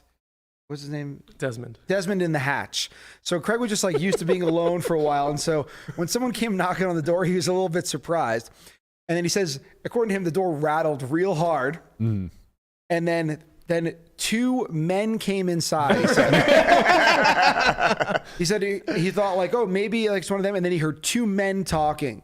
And that was enough for him. And I'm pretty sure he didn't really stick around to find out anything after that. He and his girl just like slinked out the garage and just like in their underwear. I think they had a blanket on them. Ran to like the 3rd neighbor's house, like, call the police. That's incredible. I hope it was Auspice's house. I was That would just make the thinking that whole it thing was, so right? much I'm better. pretty sure they went down the other side. But yeah, imagine it was Jeremy who called the police. That'd be ideal. That'd be So fucking incredible. hilarious. Yeah, that was probably one of the stories that I wish I had witnessed firsthand. As I got to witness the majority of the other ones, not for air though. I was gonna tell the Craig online dating story, which led to his future fiance, but I just feel like it's better if we ever have him. It's just better if we ever have him to have him tell Well, you're that gonna story. have to Is have he Craig come on and Vegas? tell his side of the story. Yeah. Oh yeah, I mean, Yeah. he has to refute all things Andy at this point. Is that possible? He's in Vegas. Yeah, he's yeah. Vegas. Yeah. He's in He'll Vegas. be here in 10 minutes if we call him. Yeah. Will he bring the police with him too? Very likely, we would definitely have to limit his screen time. When he was a guard at Venetian, that was like the wildest 6-month ride I had ever heard of a human being in their day-to-day life. It was just every day. I mean, he was just like a security guard. Nothing. Most people work this job to just like have a mindless job where they just show up and do nothing. Craig is out there fucking patrolling, man. He is like trying to 80 every day. He was 86ing somebody from the property and like, I mean, he obviously has a passion to fight crime. I mean, Yeah, that's- for that's- sure. It's like he's the kid in school when someone gets hall monitor, goes hard. Real hard. You know what it is? I think he probably had a little bit too much influence from our boy Scruff McGruff growing up. 6065. Chicago, Illinois, 60652. I'm just happy I said 6065 and not 6069 or something. I mean, he probably just wouldn't get along with our the real estate company owner that we know, What are you talking about? Nick Vitucci. Oh, yeah, that's because successful people. I have actually to think he would get it wrong very well because I would imagine, correct me if I'm wrong, but I would assume Craig would subscribe to a similar mantra as the one and only Nick Vitucci, that successful people are the ones who are willing to break the rules, Dan. I don't know about Craig saying that, but what is the current status of that potential? cheating? There's no status. It's an absolute fucking shit show. I actually bet $1,000 with someone. I bet on cheating. Yeah. And Brian Rast is the arbiter by the end of the year. It's favorable for you. Yeah, I know, but it's like it'll probably just end in a wash. For a minute there, as soon as they got that kid for stealing the chips off the stack, I mean, it's so blatant. I was like, oh man, I won. I think end of the year you lose though. Yeah, and I think Well, I think like it'll just be like kind of up in the air. I think your sentiment of I won at that point was spot on correct. But now it's come back. Well, I just don't know because how. even Galfon took a stance at that point. Of course, as you should. I don't know how at that point in time we managed to shift the narrative away from the fact that they had a poorly secure back room where all whole card information was available to anybody in there, and somebody working in that room who took money off of her stack. Yeah, incredible. But I have to say, this woman, if she did cheat, incredible actress. Like she's putting herself out there now. You know, like Well, she's like. What else? It's actually pretty sharp I don't because know. I think it's pretty sharp because she's controlling the narrative so heavily. Yeah, but you and just she give really yourself like so much opportunity to screw it up. Yeah, you but know? that's the thing. She screwed it up so many times along the way, and we're also forgiving because she's a media darling. Yeah, nobody cares. Like, Well, I don't care, but it's not because of that. fair, but that's actually quite fair. But like, yeah, I think like Hustler and Bertucci did her a big favor as well, like accidentally shining a lot of the light on them for kind of dropping the ball all along the way. Whether it was having lax security on very, very privileged information, which created opportunity, but then spending just weeks kind of trying to sweep all of that under the rug and distract here and there and like point fingers in other directions. It's just like we all got so wrapped up in like, hey man, you're so incompetent at doing this. We don't even care if she cheated anymore. Like, get your shit together. That goes pretty well for her. I had a live read on her. I guess I watched it like the night after it happened, maybe something like whatever people were talking about originally. And I watched the hand that I saw posted. And as soon as, she's still like collecting the pot. They're still like taking chips from G-Man. And she says, I did this to you off stream last time too. Yeah. I was like, woof, she is saying that to basically like, what she's really saying is, hey, I didn't use the stream to cheat. Right. Yeah. And that, charge had not been levied at her. Correct. And so like, obviously, it was kind of like, they clearly are suspicious at this point, but she was like very specific where it's like, I wasn't using stream technology to cheat. Would it pique your curiosity to know that they never played off stream? Yeah, that's what Heralbus said. So I Heralbus was like already fucking on the case. And so I sent him this thing. I was like, hey, like this is bizarre, right? And he's like, yeah. I was like, yeah, please like tweet it, like you have the fans. And like, I just like can't get sucked up in this. And so, ever since then, like all my information comes from Bob because he just like was all over it. But now I think even he's like kind of over it. And so I think everyone is just like, we have more important things to worry about. Yeah, which is kind of unfortunate because honestly, like it is something that we should care about, specifically because of the stream house. Again, like for Garrett, it's a big deal for Robbi to be proven guilty because it validates his concerns in real time, and his career is literally hanging in the balance in some regards. But for the rest of the community, all we really care about is the fact that we're not watching a cheated stream 5 days a week, and more importantly, those people who have access to play the game aren't just being absolutely lambasted for the sake of entertainment, Lambasted. I think He's so happy. I think that's actually a fair correction because like lamb basted, it's like, what is this? Like a turkey basted, lamb basted, ham You never basted. based a lamb. Andy, I know you were thinking. You can shout them out when you hear them. That's just a mispronunciation. That's not that bad. Andy, look. That's Andy. the right word. Yeah. That's the right word. I'm Good here for job, you. Berkey. I got to tell you, I feel like I've heard lamb-basted before, but I'm not. Lambs have been questioning. basted before, sure. Yeah, not what I there's gonna meant. be some turkey basting this week.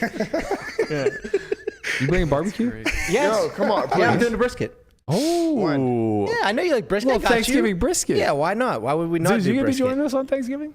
Yeah. Probably for some of it. Yeah, I'll but probably split Brian, my time is the between my brisket house going to be and basted?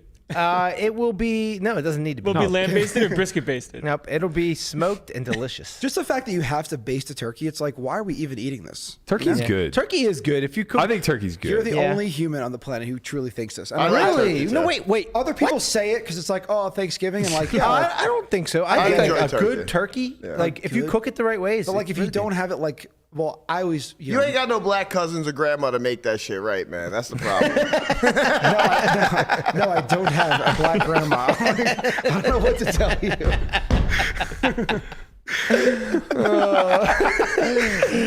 That's why you don't like You turkey. got him. You got me. How did you know? The only reason I even eat turkey is like I mash it up with mashed potatoes Oh and my stuffing. God, And like, you should see Are Dan you- eat Thanksgiving dinner. are- It is are- unbelievable. He just pushes it all together. First of all, Everything. yeah. Everything on the First of plate. all, And You it's strike, delicious. you strike me as a very clean eater that keeps all food If it was segregated. acceptable to It's still use so the plates that funny. actually have the dividers, I would use it. not just that, like if Andy gets McDonald's, right? Like even though it's not on the same plate, he will make sure every single fry is eaten before he takes a single bite of his burger. Everything's in order. It is the I most can't go bizarre shit between I've ever seen Wait a in my minute. whole life. I have a question for you then. Okay, so like with Lunchables, they put some stuff in different segments and Ooh, containers. Great question. I only Answer. vaguely know what Lunchables are. That's like the packaged. Yeah, the packaged meals where everything is in its own specific container, but sometimes you can call it like a sandwich out of the materials in it. Andy knows a lot about I love sandwiches. sandwiches, so I think I'd be okay with that. But in general, a plate of food or any meal, And- I'm eating one thing before going to the next thing. yeah. Has that just always been like your whole life, I've just been that way? very weird with food. He's my whole fucking life. neurotic, Yeah. man. Everything about Specifically with food, yeah. I also like don't put my lips on a fork when I eat it. I just like I'm very weird. Have you I put won't any touch thought lunch into meat. why this might be the case? Yeah, well, I've asked my parents. I've tried to figure it out. I think I was just like I was a very bad eater growing up, and I think that like they might have had some habits that made it worse. Like, you know, the whole making me sit at the dinner table to finish my food before that, which I don't know, maybe it was bad. Whatever. For some reason, I grew up very weird with food. And I also they babied me. My mom would like make my lunch and dinner until I was like 18 or whatever. So like I never prepared food. I never made food. I don't know how to cook. And I don't like handling food. So I don't like How touching food. possible is it to change this? It's gradual. Like I had oishi on the way over here, which before moving here and like, you know, meeting these guys. Which is sushi for people who don't know. Sushi, yeah. I'd never had like seafood, let alone like sushi. I'd never tried any of it. So I've obviously grown. Like I will for the most part try things now. It is and I love so sushi. incredible to me that you like literally won't lay a finger on lunch meat. Like something about it disgusts you so much. But you eat it every day. A sandwich, what, 4 times a week? Wait, This is true. you won't touch it?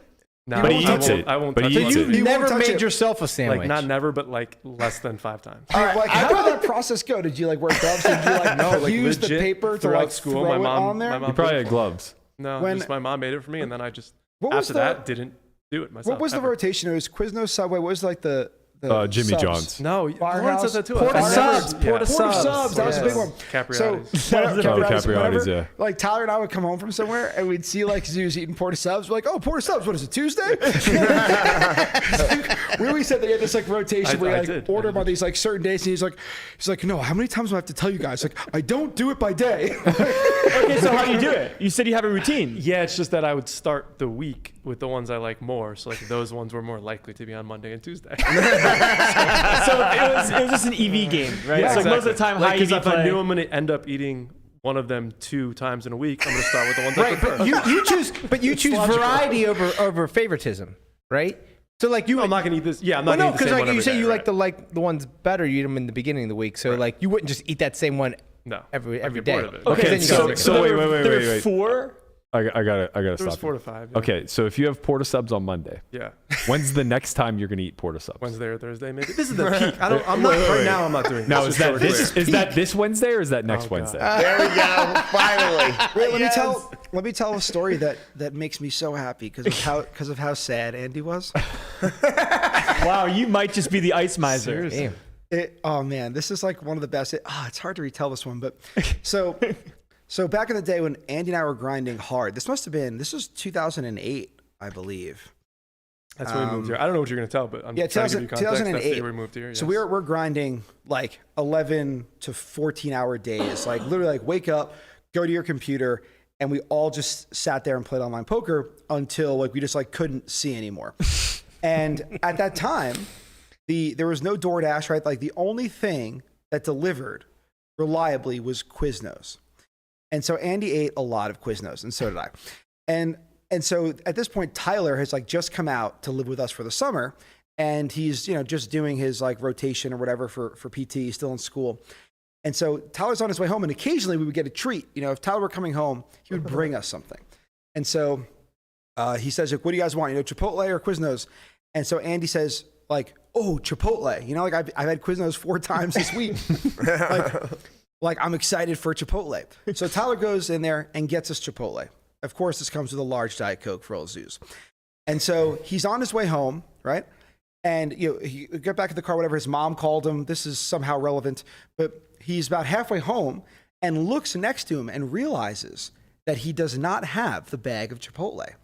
And so he turns around and drives back to Chipotle, and on his way there, sees a bag of Chipotle smashed in the road. Wait, what? And so he put on his roof, and then his mom called him, and then he just got in the car and drove with it on his roof. Mm-hmm. So he got, half a mile, and then that's in the middle of the road. So he gets all the way back there, and he calls me, and he says, guys, like, what do you want from Quiznos? And Andy is like, defiant. No. I need Chipotle. Like, please. He goes, no, like, and Tyler is, of course, like hysterically laughing on the phone. Like, I'm sorry, I can't go back into Chipotle. What do you want from Quiznos? And he specified, he's like, I'm in my scrubs. They're going to remember me. They're going to know it's me. So who cares? Just go order more Chipotle. And Tyler, Zuz like, Tyler, like, go back inside and order more Chipotle. We'll pay for the The one that's on the road too. He's like, no, that's not it. It's like, I'm in my scrubs. I'm going to order the exact same thing. They're going to remember me. I'm not going back into Chipotle. It's like a time machine. Yeah. And so he refuses to go back, and he sadly accepts Quiznos, right? Tyler comes in, he is hysterically laughing. None of this was intentional, clearly, but he has never been so happy to be so wrong about something. And so he comes in, he gives Andy his Quiznos. Andy obviously doesn't even thank him. And so I'm cracking up. I'm sure I was it was probably a bad Sunday or something. I'm super high. I was going to say, the other thing that needs to be qualified here is you and Tyler were always fucking high. I was probably high at the time, but Tyler wasn't. He just got home. He just understood the comedy here. Sure. And so he gives us to Andy. Andy's furious now to get his Quiznos. And then for some reason, Tyler's holding Andy's now large Diet Coke from Chipotle. The cup made it in. The bag The did cup not. made it, not the bag. And so he's holding it, and he puts it over Andy's desk, and he's just cracking up so hard, and Andy's so angry that now he just holds on to the top, and the cup just falls out from beneath. And so this large Diet Coke just whooshes over Andy's glass computer desk. It is dripping down the back, onto all the wiring in his computers. Andy is furious. I'm at least 12 tabling. At the time, I would never be playing if I wasn't at least 12 tabling. And he just spills the biggest Diet Coke they have all the way. So it is now dripping down the back of his desk, all over his computer. Andy's trying to play 12 tables and clean it up. And Tyler's trying to clean it up while laughing hysterically and unable to really function. And Andy just pushes back get out of here, Tyler. I got it. Get out of here. And then we just laughed and laughed. How many times did Tyler come back in to ask to help you clean? No, he understood that time. He got that pretty quickly. Are you sure you don't want me to help? Are you sure? God. Man, I can just imagine. I can imagine the scenes. When I hear Dan say this, I could see it happening, which makes it so much funnier.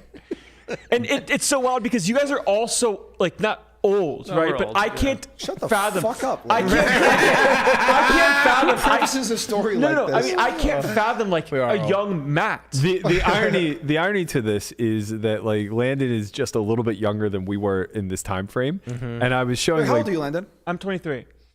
Okay, no, I was 20. 25 probably. 24, Yeah. 25. I was actually 24. You know how excited you still get for a Sunday? Dan says that he used to have that, but the average time that Dan would rage quit Sundays was 12:30. Not in the afternoon. Right. He even started at 11:30. He rarely lasted till 2 o'clock. It's true. It drove me to marijuana. That's what we were talking before in terms of the transition to crypto. What Dan didn't really say is that he loved poker, but never the way you love poker. Yeah. It was always just more of something that Or at least we did. specifically not online. Yeah, that's true. I would say just the online a live tournament grind at the time. Dan was a real media was never darling about in the live realm. He was a shooting star. Ones in to 2000, watch. He was or the ones to watch. Yeah. I was one to watch. You are. You still are one to watch. One year. Does that mean I'm gonna end up where you are? I was so you're mad. lucky. I was so mad when he became the one to watch that year for WPT. I had just come off a 7th place finish in LAPC, and I was I'm fucking one to watch for sure. And Why did you think that? Because I was crushing it, man. I was fucking killing You're it. under the radar cash player, right? You played cash. You occasionally played a tournament, and you watch a lot of How I Met Your Mother. You want to watch. He was the one that was watching. Yeah, you It were was the watcher. him. You were watching Dan be the one to watch. It was there it was Dan and all of the women in poker at the time. I think it was you, Lauren Kling, Maria Ho, maybe Look at that Ebony young Kenny, Dan O'Brien right there. and fucking Dan. Yeah. And I was just Wow. so livid. I'm I'm out here mashing it. This idiot's wearing juice box shirts every fucking where that he goes. For those who don't know, it was a clothing line that he starts. It was literally cartoon juice boxes that came to life. We thought it was a good idea at the time. I honestly, Wait a minute. Do we have any samples? I'm throwing I still shade, have but I at still least have 10 4 in of these in drawer. my closet. Yeah. Literally to this Still day, tons. anytime my dad sees somebody with sunglasses on his head, he references Dan Yeah. O'Brien. I want to see one of these graphic tees. I'll get you some. Yeah. I got plenty. I'm surprised It you was didn't him and Jay Merce. I got a couple. They're of worth a things. lot of money Wear them now. all the time. Vintage. They're vintage. They're probably fucking cool. You should have turned into an NFT. I think they're cool. Into what? Should have turned into an NFT. That's a great idea. You missed out. Maybe I can recoup my Look at your investment. look at your big stupid head. I hated this. I was so fucking mad. I have a question. Bro, I was so mad. And wait, no, this carries forward too. So then Poker Night in America launched that same year, and they were just getting their cash games off the ground. And the first stop was in Turning Stone, New York. It was this event, whatever. In Pittsburgh. It was the one where Mattisau got slow rolled by Deeb. And like Mattisau's heart just I mean, it was probably his last If you haven't seen it, $5,000. people, please look it up. Yeah. It's amazing. It might have been Mattisau's last 5. Like he was just beside himself, right? So then the second stop was in Reno, which was an hour flight from us. Later in life, Dan becomes Tahoe Dan and like frequents the Pepper Mill more than any human ever should. Okay? But at this I point, quite like that there. at this point, I don't even know if he had been yet. Whatever. Like Jimmy was the manager at the time, getting bigger games. Okay. The third stop was over Thanksgiving in Pittsburgh. Yep. And I wrote this lengthy letter to Nolan Dalla, and I said, like, I love the vision of the show. Like, I'm a high stakes cash player. I'd just gotten into the big game at the time. Like, I played 300, 600, 1200. Like, I'm the guy from Pittsburgh. Like, you need to get me on the show. And he replies, he goes, I love everything you're saying. Like, we definitely want to get you on the show. Unfortunately, that show's full and this is the lineup. And I look, There he is. fucking Dan Hero. O'Brien's on it. He goes, but what we can do is we can give you 2 seats at the Pepper Mill next week or something like that. And I go, Dan, you have to fucking switch with me.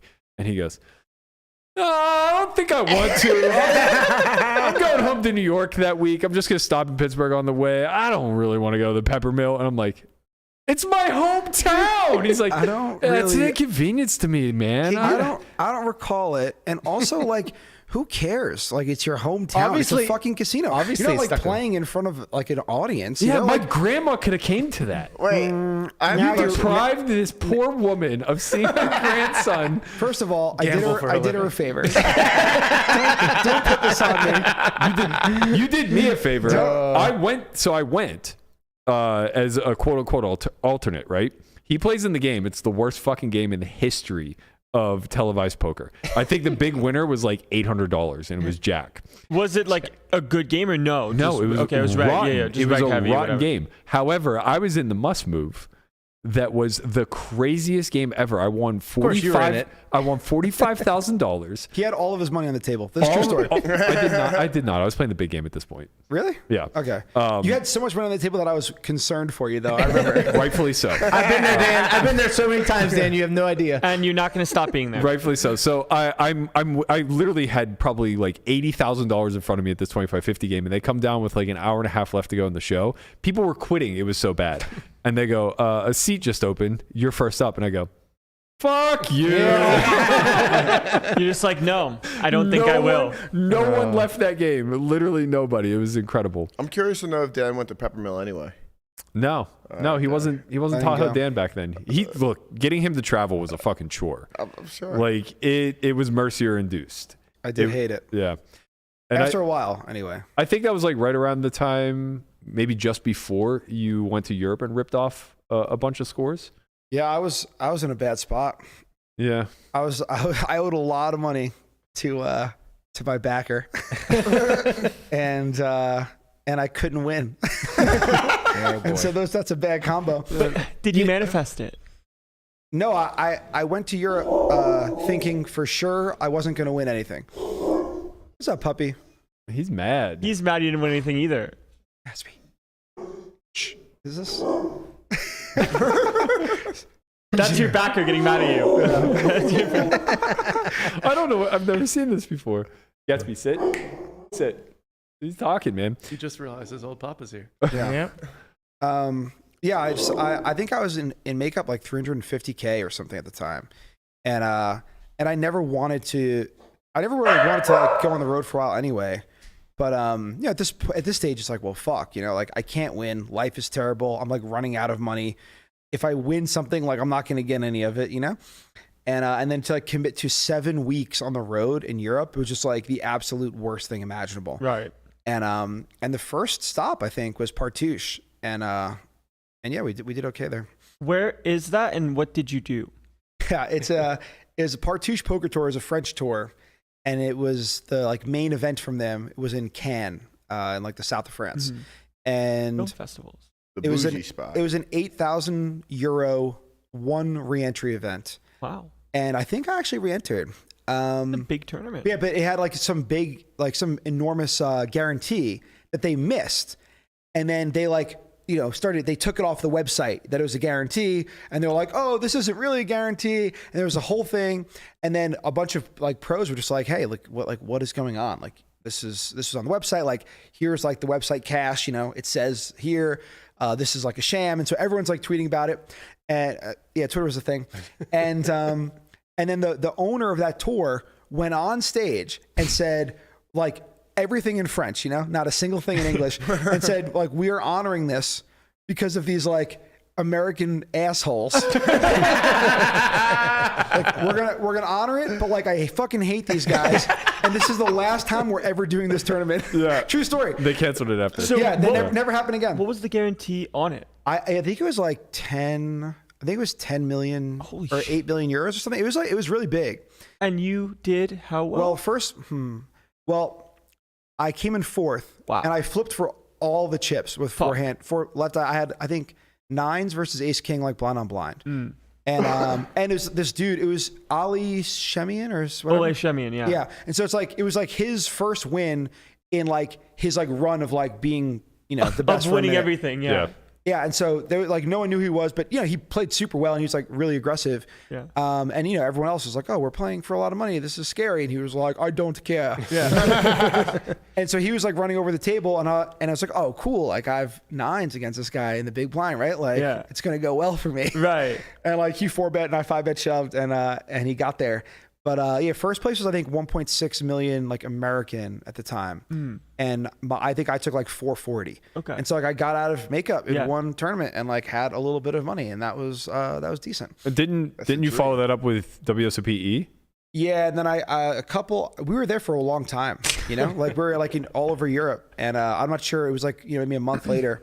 I'm pretty sure I either had a 4-1 chip lead or an 11-1 chip lead. I remember watching that all. The confusion is because this literally happened twice. Yeah. And so I got heads up for a World Series bracelet, either with 4-1 this time or 11-1.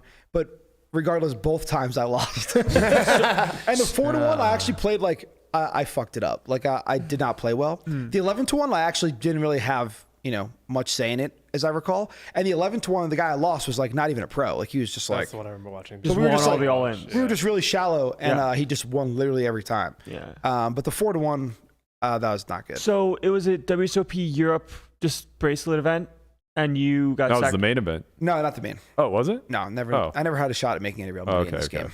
So, No, but I thought it was the European main event. Is what I'm saying.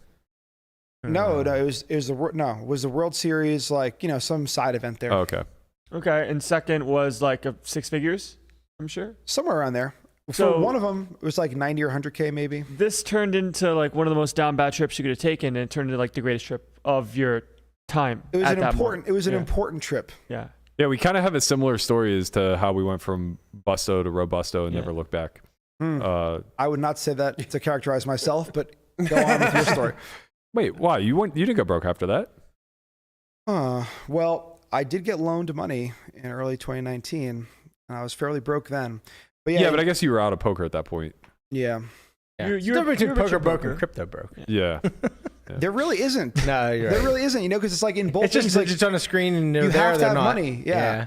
And like Yeah. when I say like I was like crypto broke, I still had some money, but it's like if you want to like make money as a trader or a You poker need many player, like, money. you actually have to have You some. gotta have a lot. Yeah. And so as soon as you kind of get down to that threshold, it's like kind of over. But tell us your Robusto story. Oh, Bert. I don't need to rehash the story, but it was kind of the same thing where I came into 2013, had no money, sold a package to the WSOP, final table 3, and suddenly I have $500,000. I remember that summer. It's like, that's that was a fun summer. Yeah, that That was was. a You good were summer. you were one to watch that summer. Yeah. I was to not watch. one to fucking watch. Uncle Dan stole his fucking thunder. Yeah, he was like, you guys think that he's like this quiet guy who's moved on, and who thinks that? we all forget about Who thinks that? we all forget about previous Dan. Dan was like the OG of grinding Twitter. Like he was Ingram before Ingram existed, where it was just like, I'm gonna be a star. You love Twitter? You love Twitter? First of all, don't compare me to Joey. Joey is infinitely better at this than I could ever be. You're right. He's better, but you were still first. Do you remember his early streaming days? Oh God, yeah. Remember I that? watched every fucking minute. I was trying to be Jay He Carver. was streaming. That's why he was one to watch and you weren't. That's how. No, that was way later. I'm just fucking making a joke. Matt. Yeah, but it's not funny. It is pretty good. The first rule of comedy is be funny. Go ahead. I won't say his name on here, but I'll tell you afterwards. I played the other day with someone who your name came up, and he specifically talked about how him and his friends literally planned their schedules around when you would stream. That He's like, Don't- we all definitely jumped don't on. definitely don't say his name. So He'll be obviously I so won't. embarrassed. Yeah. That was how I I was first. like, I didn't think he was like crushing, but I certainly didn't think he was like the fish in those games. That was how I first met Andre. He was the one who set up your stream. They watched to like get me. They played against you in those streams. He Oh. said they literally only played whatever the 5-10 game was, whatever it was you Yeah, were playing. yeah. He's like, when you were playing, we all played. Yeah. Yeah. Well, I mean, I was definitely playing bad, and also like you could see what I had like 5 minutes later. Yeah, no, he so- didn't mean it like that at all. He meant they thought you sucked. Yeah. Yeah, they were right. I hope you feel better about yourself, Andy. No, they're right. That was when people like actually started to like be good at poker. I mean, Yeah. to be he fair, was streaming this knowing full well that But it it- wasn't like, don't get me wrong, I'm sure Dan was winning in that game, but it wasn't like he was doing it more for the experience of the stream. Oh, we found. Look at this. What is this? this is the day that Dan lost Scout. Oh, jeez. That's not true. Son of a That was bitch. another day. Yeah, no, there's no scout. Oh, I was there. I was on Scout's that day. gone. Fucking Yeah. almost lost my dog. You gotta tell that story. Wait a minute. What? I don't even know the full story. He just like went on a hike and Scout was gone and he just abandoned her and she showed up at his doorstep. What was that? What was that video? Oh, that was when he was part of Ultimate Bet? Ultimate iGaming.org. poker. Come on. Yeah. Important Oh, distinction. Easy there. Although not important enough for them to not name it Ultimate Poker. Sure. Was it was like a TV show? Yeah, so him and Danielle Moon were the lone survivors of. So when Ultimate Poker was like, it was WSOP and Ultimate Poker started at the same time, and for the first like 2 years they were both competing. And Ultimate Poker's strategy was that like, they paid a lot of money to any local pro they can get. Like a I wouldn't say it that way. I wouldn't say it that way. Literally anybody they could get. Yeah, right? anyone Anybody. will take It was money. legitimately just our group of friends. I would say it was Brent, Dan, but they Phil. also started with Phil, Esfandiari and someone else. They had a lot of money Yeah, to Antonio. Jay Carver, right? Yes, but Yeah. ultimately they whittled it down and centered a lot of it around him and Danielle Moon, and they made a show. It was called I bet you maybe? It No. It was called Me Versus You. Me versus you, that's right. You should look it up. I mean, some of it was pretty cool. It's still in like I could find Let, the let full me, thing. let me tell you this. Knowing you, Mhm. you will very much enjoy Me Oh Versus yeah, You. 100%. It's on like YouTube. You Yeah. just- There's 10 episodes. Honestly, it's not bad. Did you guys do the acrobatics in the whatchamacallit, the strings? Yeah. or whatever. The what are they called? Not Like the threads, drapes? the silks. The Yeah, silks. the silks. Yeah. Yeah. Come on, man. That so there's like What I've you done need a to know fair, about Dan too is he's not a limber man. not a limber man. I've done a fair amount of content. There's like two things that I'm proud of. This is for sure not going to be the third. The two are the YouTube Me Versus You, That okay. and Kate Hall and I put out a podcast, like a 8 episode or 10 episode, I think 8 episode podcast. What was it called? Yeah, wow. It was a good name. Kate came up with it. Something with a mind? No, it was Mind. Not mind. Oh, yeah, it was God. really good. It was a Mine is good name, definitely and it not was all Kate's because I would never come up with it. It was like a double entendre. Mhm. God, all right, I'm gonna find it.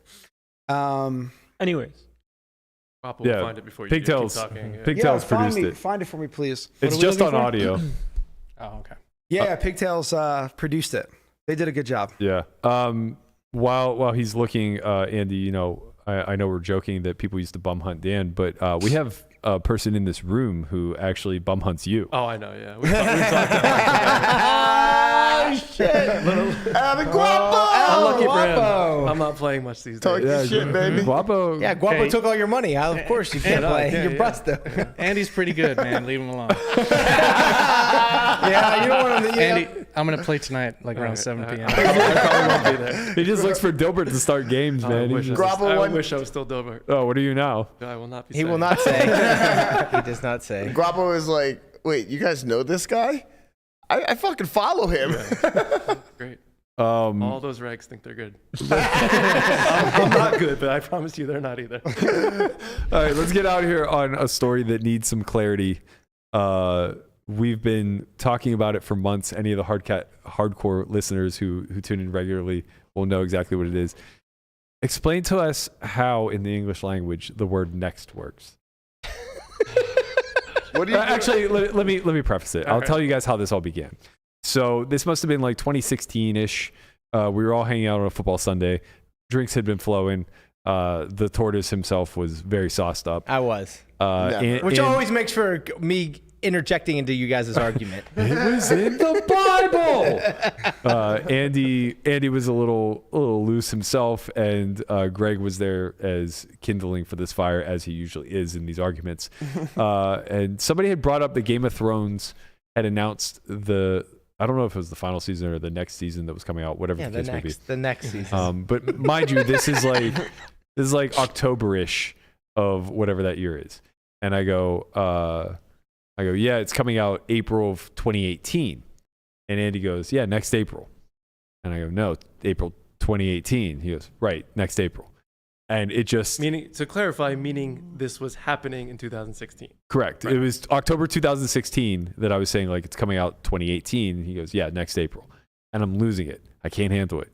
Because to me, next April would clearly be 2017. Yeah, the next April. Right, the next April. So please, state your case. Okay, so in typical Berkey fashion, you are taking the most extreme example. Oh. All right.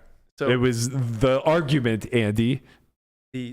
My main argument has always been from day one that the fact that certain people in our group use next in the same week, month, year, or whatever that you're talking about. So if today's Monday, there are literally people in our group who say next Thursday, meaning 3 days from now. Wait. My argument, not naming names. You can name names. Is it me? Names. No. Well, Okay. you have, but you are not the naming code. Nah. Either way, my argument from day one has always simply been that is completely unacceptable. I agree with you there. Right. Okay. Yeah. You have then stretched it, obviously. Don't get me wrong. The original story, sure, that's how it started. I get it. But since then, we've obviously had this debate 100 times. At least. Yeah, but since then, it's become a meme. Fair. And I also never know to which degree you guys are serious and to which degree you're just screwing with me. We're dead Good. serious. Good. I'll be honest with you. Now that I hear how this argument really came about, I don't hate Andy's. What are you We haven't talking even got about? to it. All right, we haven't got to it. Okay. Because like if we're saying April, because like if it's using October, the months makes it too difficult. Just use the days of the week. It's the exact same concept. Andy, okay? that is it's- unfair to the original argument. The original All right, argument fine, I'll go was to the original argument. The original argument. No, but like My original point was, okay, if you're on October, okay, and what I tried to explain to him is that there actually is origin for this. Okay, this is one of those things that if you look it up, as annoying as it's going to be, you will find that the way that it used to be used is the way that I'm saying, okay? And one of the main examples of this is weddings, okay? So if you were, because weddings get planned in advance, if it is October and you had just gotten engaged and you said to your girlfriend, whatever, I'm using myself as a girl right now. I said to my girlfriend, it's October, I'm getting married next April. That literally never meant 6 months. from now. yeah, 6 months. It never meant that. I kind of agree with you. And that was what I was trying to say with him. And that's when him and Dan kind of lost their shit and like, you're crazy, blah, blah, blah. I'm just like, fine. I'm not even saying that like it would be clear if I said that. I'm just telling you that's how it was intended to be meant. And the entire point being is that there's a non-ambiguous way to say these things. So if you mean April, the Just one say that's the April. first one coming up, just say April. Yeah, Because I there is agree. zero ambiguity there and no one could ever misunderstand what you mean. What I tried to explain to them is that if you say next April, whether it's 2%, meaning whether it's just me, I'm the only person you've ever met, some people misunderstand what you mean. Because if it's October and you say next April, I will not think you mean the April in 6-7 months from now. I will think the farther one. I mean, And I'm because telling that's you, logically the next some one. other people will as well. So there's very clearly a way to avoid any confusion here, and that's what good communication is built on, is being clear with what you're saying. So just say April, or say this April, whatever. Say something that can't be misunderstood. now you say that, Andy, Well, allow me to retort. but I've presented some counterfacts to you this. think you have it, yeah. Okay. Okay, well, let me tell you this. Your whole thing is removing ambiguity and the 2% chance that somebody can misunderstand you. Now, we had Jeff Platt on this show. Okay? And I said, when can you come on? Yada, yada, yada. He tells me the days that he's free. I said, okay, great. Now it's Monday when I'm asking him this. And I go, are you free Monday? Do you want to know what his response was? You mean today? Well, I said, I'm not free today, but Yeah. I can come next Monday. Right. And I sent that to Andy. As I said, you always use. I never once said that if you're talking about the same day to the next day. Never once said that that's not Wait. at least somewhat confusing. That to me is not confusing at all. It is because if it's today's Monday and I say to you and there's no context whatsoever and I say, Berkey, what are you doing on Monday? There's at least a party that just be like, wait, does this guy not know what day it is today? Like at least some of you is going to be like, wait, does he really not know that today's Monday? Yeah, And so but you would always clarify. there was plenty of context. I asked him what days he was free. He had already said he was not free today. Right, but he didn't know for 100% certainty that you you knew didn't what know day. today wasn't Monday. But he said he wasn't free on Monday, so it doesn't matter if he knew. Okay, but again, I never argued that point. I told you today's Monday. As soon as the kickoff of Monday Night Football happens tonight, they'll run a commercial and it'll say next Monday for next Monday's game. That's I completely think fine. we lost Dan. I've never once said otherwise. Using the same day example is just never going to be the way to get to the bottom of this. There's always going to be a little bit of ambiguity. That's what I agree. Unless you never say next when you don't need to. Well, then you should just never say next, you know? Unless you mean the following one. Obviously, which you don't have to. Again, No, I agree. but there's ambiguity in that because someone might think, you know? Well, okay, I agree, but I'm saying there shouldn't. If it's within the week, there shouldn't be. Wednesday and you say next Friday, right? Then like clearly that is a week and a half. But there might be some fools who think, oh, it means 2 days from now. And so why would you use it? Ambiguity. Just say Friday after next. It's solved. Wait, that's just a movie. Friday after next. Yeah. Yeah, it is. I think it's just, I thought it's called Next Friday. The next one there's is called three the of Friday third After one is the Next. Friday after next. Because You don't want to get them confused here. next Friday is a week from now, whereas the Friday after next is 2 weeks from now. Now we're all on the same goddamn page. We just need to go back to 1990s movies, and we'll all understand this. The irony of this entire thing, first of all, there was a lot of revisionist history in your explanation of I don't doubt how calm you were over all of this. Like, I just simply said that maybe there's a little bit of ambiguity. There were literally like I thought there were punches were going to be thrown at some point. Rightfully so, Yeah. also. There for was a what it's lot worth. of screaming. But that aside, I agree with you in a technical sense, as I generally tend to do when it comes to grammar and language and things of that nature. I almost never agree whenever it comes to like practical usage. We've had this debate about like bi-weekly, I was just bi-monthly. gonna say, that's the best way to understand that's it. different. It's No. not. Well, it's not. Not the best way. Yes, it is. Different thing. If what you're saying is Very true. different thing. So if we get to the point where if it's Thursday and half the people, and you say next Tuesday, and half the people think it's one thing and half the people think it's the other, it's essentially lost all its meaning. Yeah, which but is language exactly does what's that all the happening. language does that all the Which time. is a problem, obviously. So well, therefore, it's a it has problem no more to meaning. you. It's not a The problem. word to society. bi-weekly is not functional. It's It true. no I agree longer with has you. a meaning. Oh, I Bi-weekly, totally agree with semi-weekly, you. totally dysfunctional. Right. And Yeah. it's because those dictionary people, they caved to the masses, the unwashed masses, Exactly. where it's like, oh, we don't know what this means, so it could mean anything. Yeah. Like what? Like we need someone in charge. Yeah. No. Hey, and that's I'm here. I'm in that's the charge. evolution. I'll take the job. But that's my point. Is that's the evolution of language, because literally also means nothing now. It just Literally means I mean, nothing. moot means nothing. right. Moot's original definition means worthy of debate. No way. Yeah. Yeah, it did. You know what's another one like No that? way. Yeah. Yeah. You know what's another one Impossible. like that? Peruse. You would That's think. the opposite. You would yeah, think. I've seen that too. You ever see? You know what the word peruse means? No. I Peruse mean, I means thought to it meant look to What do look. you think it means? I thought it meant to look. But like describe it. Peruse. Yeah. Like to carefully through. comb over. Yeah. Yeah. That No, is the no, definition. casually Yeah. search through. Yeah, it's Yes. weird. But Most we people use it like I'll means just casual. peruse it, like I'll just kind of skim Oh yeah. this. Actually, I Right. misspoke. Most I people would use it as that to way like too. nonchalantly like look over something. Yeah, Like I'll peruse it and like, but it's actually the opposite. It's I like think to I think diligently subconsciously look at something. I'd known that it had changed meaning, and that's why Yeah, I don't I think it said changed. carefully. Oh yeah, It I did, think like the way Right, people, that's why I the said way carefully. everyone uses and like it. is Dan, not like in how it 100 means. years, like your great grandchild's gonna be like, wait, literally it used to mean the exact thing you're talking about. Yeah. So I don't Yeah, know. they're always trying to. Yeah, now they're really. I'll trying to never change forget the when words. I learned about moot. It was at your desk know at that. Bella Cita. I don't remember why we were discussing it, but somehow it got looked up, and I was flabbergasted. Yeah, I didn't know that. That the original meaning Right, meant because of the whole worthy moot, of discussion. like now moot point means don't talk about it, where actually moot point Well, it should means mean it's worth irrelevant. talking Yeah, about. it no Yeah. longer Well, relevant. we attach it to point now, but it originally, I think, like stemmed from maybe moot court, which was actually like having a debate over something. I It's can't like a think of cow's it without- opinion. It's cow's It opinion, comes yeah. from- it comes from It's Great definitely reference. Friends reference. Great I like reference. that. Andy loves that. I love like- that. That's really well written It's stuff. it's Yes. really well written done. because like first it's the perfect character to do it, and his explanation is actually pretty sensible. And then like the people around him were like, that, Yeah, it's just like, is it just me or did that start to make sense? This is the dark depths of comedy, is what this is. Friends. I think was a decent show, but I hate it because number one, people mistakenly think it was even like in the same universe as Seinfeld, and two, because it kind of opened up the door for like really bad comedy, like How I Met Your Mother. Right. Okay, let's get a few things clear. First of all, Friends and Seinfeld were just different, but they were equally genius at one what is they did. Brilliant, and one is like One is made, sophisticated. One is sophisticated. One is made for the unwashed masses.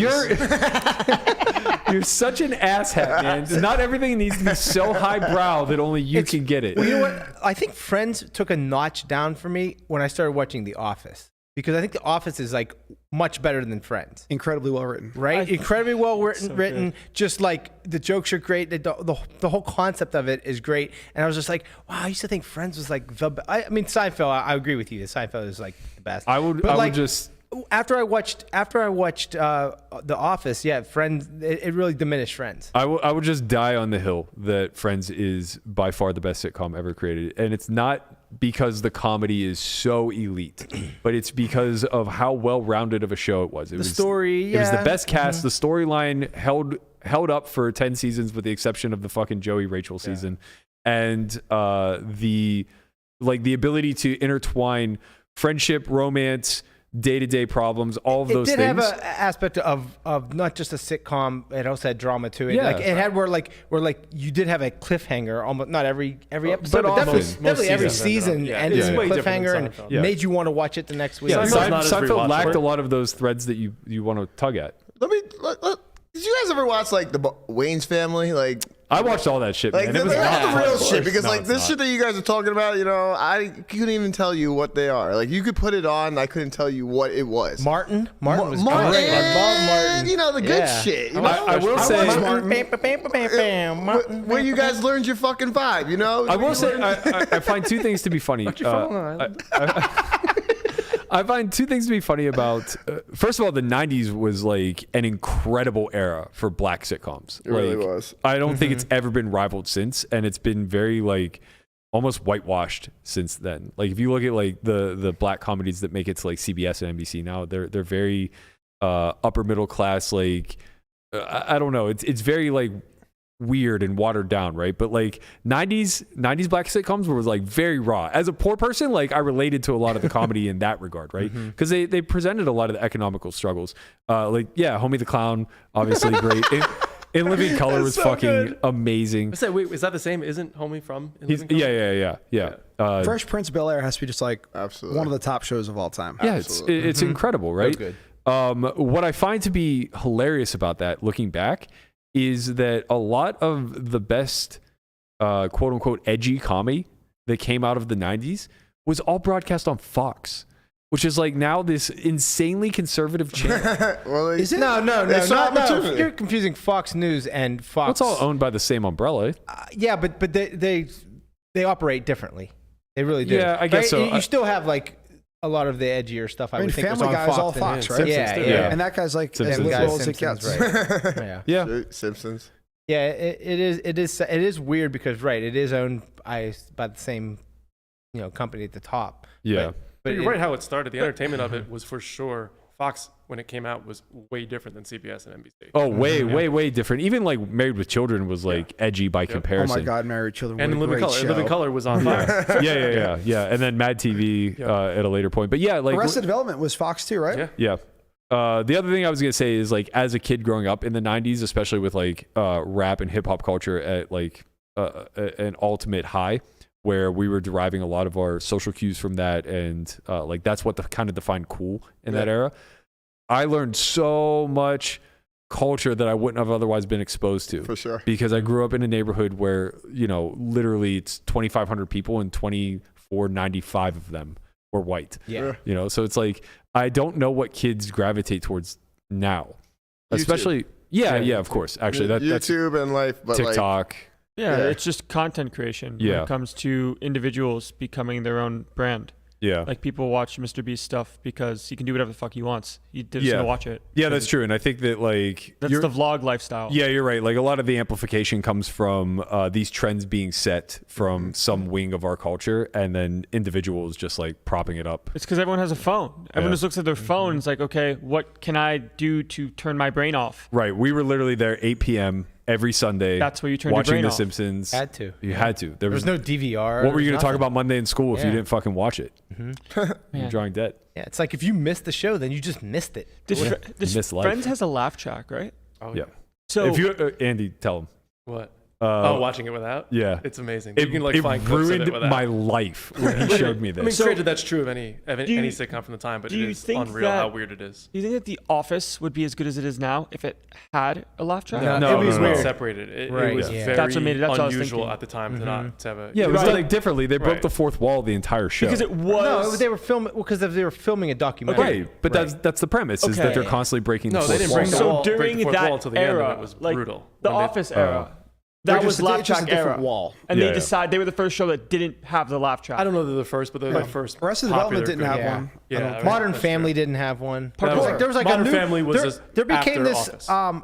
I forget the exact the term for It's a not single cameras. It's something. It's like fourth Not camera, fourth mockumentary, camera, or whatever, something. but Yeah, there's a term for it's like weird 'cause all the sitcoms were the exact same, and then they came out and like you look at Modern Family, you look at Office, they feel different, right? But the They're Modern Family shot one different. is weird because it doesn't like make any sense. So the Modern Family has that same aspect where they do the interviews, like The Office did. But The Office, the whole premise was that they're filming this documentary, so they're right. doing these interviews, which Yeah. makes sense. It's like, why are you Modern filming in Family this- was a 10-year show where just everyone would ignore the fact that wait, why are these random interviews in the Right. living room with the cast members? It Yeah. seems like so a random plot hole that no one ever wanted Yeah, to yeah, talk kind about. of Are like- you they were sure just- they didn't fill it? There's no They reason for very this? clearly only did it because that was what Office was doing and that was the popular style. But there's no explanation for it. Modern Family is premise actually like a isn't that really well-written show. Right, I like it, but I'm saying there's no. I stopped watching It's not just like a because documentary I where they're fell off filming it. the family like The Office was. The Office, there was an explanation. There must be some explanation. promise you I there's don't think I watch it from Parks the and Rec beginning. is this kind of same way, right?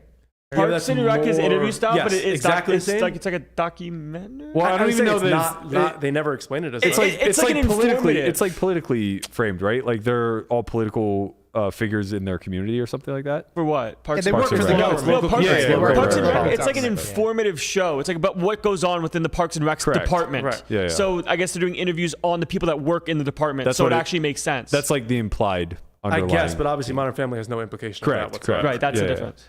The scene that you showed me without the laugh track is forever etched in my I wish I head. remember which scene. I know was it. exactly what it is. It's the My Sandwich scene where Ross brings a sandwich to work and somebody eats it and he goes into his boss's office or whatever and he wants to complain.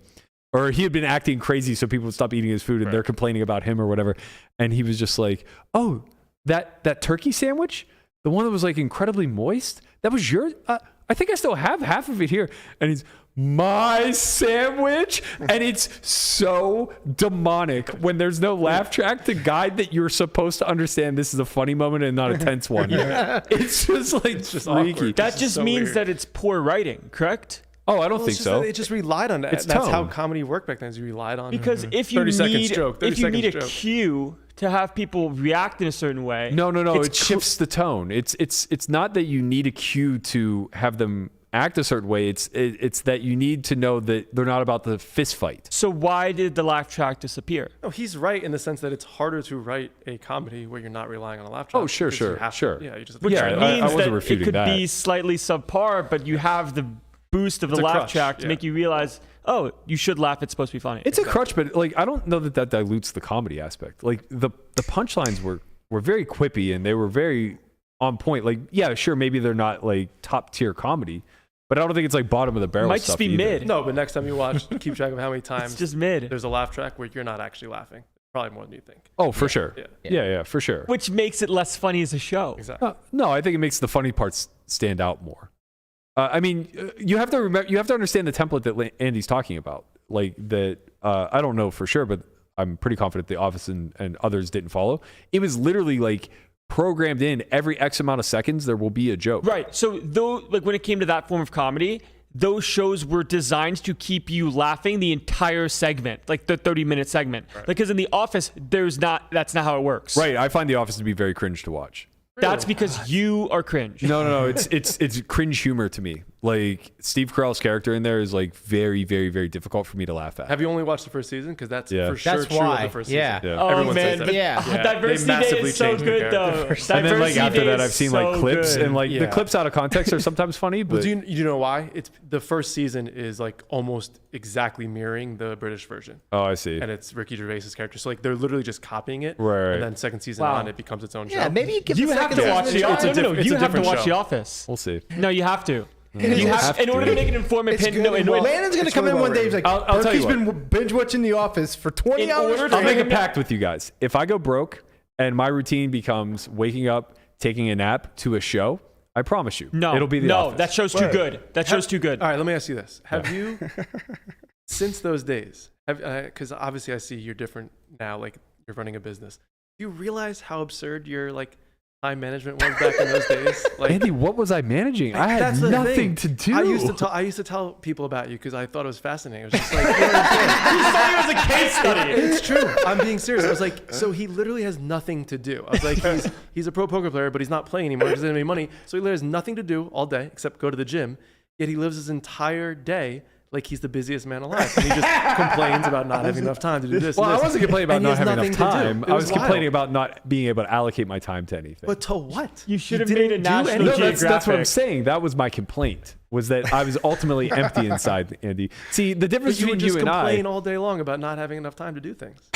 It's like, I got to nap again. I gotta Andy, go to I the think gym. you missed he- a moment here. did You he could have say brought that? a I don't camera and like a film like, so here we have a wild map. It's crazy. Today, he says he's very busy. I don't know Let's that see I him was taking ever... another nap today. I think he's exaggerating. I don't know I that I think was so really too, because I complaining. don't. I You think don't remember that stretch? I was a sloth. Where he literally wasn't playing poker and literally was only going to the gym. That's all he no, did. of course I remember And that but stretch. was There's just a long busy stretch. all day long. No, I don't remember him being busy though. Well, that's because he wasn't. I admire that foundation though. Yeah, like I don't know that anybody was offering me work, and I was just like, sorry, man, my day's packed. No, it wasn't work. The way I viewed it is that you woke up and your only thought was, okay, where's the 2-hour window that I'm going to get to the gym? And it would just like stress you out That's all correct. day. Yeah. Yes. Like you would basically revolve your entire day around Thinking okay, about where am I, when. how am I going to get to the gym? Where it's just like, you have nothing else to do. Just go whenever you want to go. No, And no, I could no, never no, understand no, how no. it stressed you out so much. Because I needed the angst and the pain and the suffering that I was going through. Because what I was really planning out was not where could I find the 2-hour window for the gym. It was where am I going to allow myself some sense of relief from this weight that is just like hanging over me that I'm afraid is going to kill me at some point. Okay. And the naps in the gym really did a great job of that. All right. If I smoked weed, I would have just been high all the time. You would know. have joined Tyler and Dan. Yeah, I would have became a fucking Zergot Starcraft lesbian gas collector. It was Vespine gas. It's a very important. The game would say like 3 things and they would have it blasting. I mean, on like 100, we need more Vespian gas. I did not know how to turn off those alerts back then. I've since learned. I started playing again a few weeks ago. Oh no! Oh I haven't played in Christ! years. Christ I Almighty! mean, the market's down. I understand. She's And like, I going mean- back to crypto. Or going back I to mean, it was StarCraft. just like that scene out of South Park where they all collectively got fat playing World of Warcraft. Yeah. where Dan's Incredible. just like banging the keyboard. What is it? Make love, not Warcraft. Yeah. And Dan and Tyler are just like banging hotkeys the whole time. So and they have these gaming computer or gaming Yeah, they're mechanical keyboards. keyboards. I have one. They So it's just the click, click, click, click. It's never ending. They're stomping in puppy shit. But you must have enjoyed that we were often yelling at Craig. I hated you. Oh yeah, that was enjoyable. Man, that was enjoyable. It's so funny because I love the sound of clicking keys, like a mechanical keyboard. Most people hate it. I think it's great, but if you don't like it, all you hear is Yeah, it's bad. Yeah, It's bad. Dave made me get a new keyboard. I don't blame you. I don't blame you one fucking bit. It's like, maybe you could use that one at home. People who watch Landon stream, I often see it in the chat of like, does he have a mechanical keyboard? It's like, yeah. I got He a lot of does. stuff going on. I'm streaming. I'm talking to people. I got a lot of stuff to go. So I really do quite like the clicking. I love. That's what I'm Yeah, saying. I me too. love the clicking. I love the clicking and I love the RGB keyboard. I don't know why. It's because I didn't have it when I was younger. There's a and now special I place in can. hell for you guys. All right, we are approaching the 2.5-hour mark. This has been a fucking glorious endeavor. About half as long as I thought it was going to go. I could keep going for sure. Dan, thank you so much for your time. I know you're a busy man. I hope at some point in the future. Unbelievably, I am busy these Yeah, days. shocking. I know. Totally new experience. Worrying about that 2-hour window when you're going to do something? Yeah, sometimes. Because I don't remember Matt actually ever saying he was busy, but I for sure told people I was busy for years and years. Please leave me alone. I'm busy. And I certainly was not. Andy, are you free next Thursday to come on? The problem is with No, Berkey is 'cause I'll now just he is never know really when to busy show up. and his time management still sucks. Oh, it's the worst. Actually, I think No, you're it's getting better. I think it's I'm great. sure You it's think- gotten better. No, but- you think my time management sucks, but it's just because you see the inefficiencies, and that is generally me being late.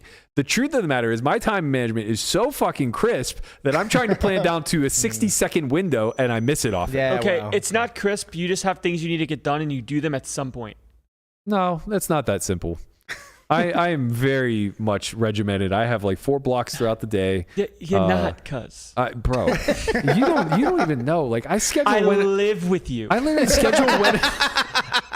I see. I was waiting to go to the gym this morning for 30 minutes. Okay, Because that's you were a late. you problem. No, 'cause I you- was not late. I was totally fine. We got there at 8:31. Late. 1 minute late. Closed at 9:30. Yeah, I had 1 hour to work out. That's 59 what minutes. That's exactly what I partitioned Minus the 6-minute drive. So it Landon- sounds like you're late. What are you says that talking your about? time management Andy, is it's been so great having limited. you also. Happy birthday. out. What, Also, yes. what is he talking about? I hope we get to have Dan on again at some point. Andy, we're probably just going to demand it out of you. I mean, at this point, There's like, way more stories to tell. yeah, This would have been a better podcast if Craig were in my seat. no, it would not have been. However, it would have been an okay podcast if Craig popped in about halfway through. Yeah. Wow. I think one day you need to have an episode where it's you, Hanks, Craig, Tyler, and them two. I text Brent 30 minutes prior to going live saying, I think it's time we just get the band back together. He's like, I'm fucking swamped today. I go, okay. Wow. We'll do it again in the future. But Dan, he hit him with, I'm busy. Yeah. It I'm a would be little too great. busy. Well, for yeah, this. he actually is busy now. It would be great to have Brent and Alan on. Oh, yes. Barry. It totally slipped my mind, but whenever we were talking about you being broke and how awful it was traveling or whatever, I almost said a lot of that mentality was probably just from having to deal with angry Alan 24/7. Yo, I I don't, love being on the road with Alan more than anyone. I don't know Alan, but every time I've ever heard him on the phone with Berkey, he's just telling Berkey how much he sucks and something or something, and I fucking love it. Does he call you guys still? He's like not a real person. He calls me all the time. all the time. He's not a all the real time. He calls me every But time. it's always the same. Just whenever he calls you, he's also called the other people. He does it all at once. Yeah. Because no one picks up he's and drunk. he just keeps trying. Yeah, he's drunk. You know what's incredible is I have a high level of confidence that Alan will watch this. Yeah. Oh, 100%. Like, all the way to the end. 100%. He It's like, consumes so much. We both left poker, except that I just like actually left, and Alan watches every piece of content that's like ever been produced. Yeah. It's incredible his dedication to the sport. He's one of my favorite human beings. I'm gonna let you play us out on a story because it reminded me of when you and Tyler called Andy Play to us troll out? him. What's that mean to play us out? When you and Tyler called Andy to troll him before he moved back out. Do you recall this? Okay. You guys got incredibly high. Okay. You decided. Do you remember what story I'm talking Oh, about? the airport? No. You were still living in New York. Tyler and Dan called you. I don't recall for what purpose, and you were just trying your damnedest to get off the phone. I do remember this, but I don't remember the details. For sure, this happened I like was like, probably a this couple is times, common. but I was Yeah. high. I Damn. have no idea what I said. You had to. Both of you have probably told me this story individually at least 5 times. We gotta get Tyler back out. Very sad that this isn't memorable, but yeah, okay. We'll schedule you in for next Tuesday. We're just gonna do the see you next Tuesday. Yeah. And whatever Tuesday If I you happen to show show up, up here on the same day you're thinking, cool, but probably not. whatever Tuesday you We're decide always to here show on Tuesday, up, so it we'll doesn't be matter. here, and we'll call that Andy's next Tuesday segment. Fair. So tomorrow. Maybe tomorrow. We'll see. Thank you again to our sponsor, WPT Global. Huge shout out to them. Still giving away seats. They can't help themselves. So there will be a 1-seat guarantee Monday through Saturday that you guys can play at 5:15 Pacific, 8:15 Eastern. I will be a bounty in Sunday's Satellite, which is an 8-seat giveaway. Usually it's overlaying 3 to 4 seats, give or take. So be sure if you're in a territory where you can play, download, sign up, get in there. We'll see you guys all at the Win this December. I believe we're going to be doing a live show from the Win on site. So looking forward to that. Thank you guys so much for tuning in. If you haven't already, please like, comment, subscribe. Let us know which of the Dan and Andy tales you enjoyed the most, and what Tuesday you'd like to see Andy here next. On that note, we'll be back at our normal time at noon tomorrow. I believe Brandon Shack Harris will be joining us, so be sure to tune in. We'll see you guys then. Peace. Later.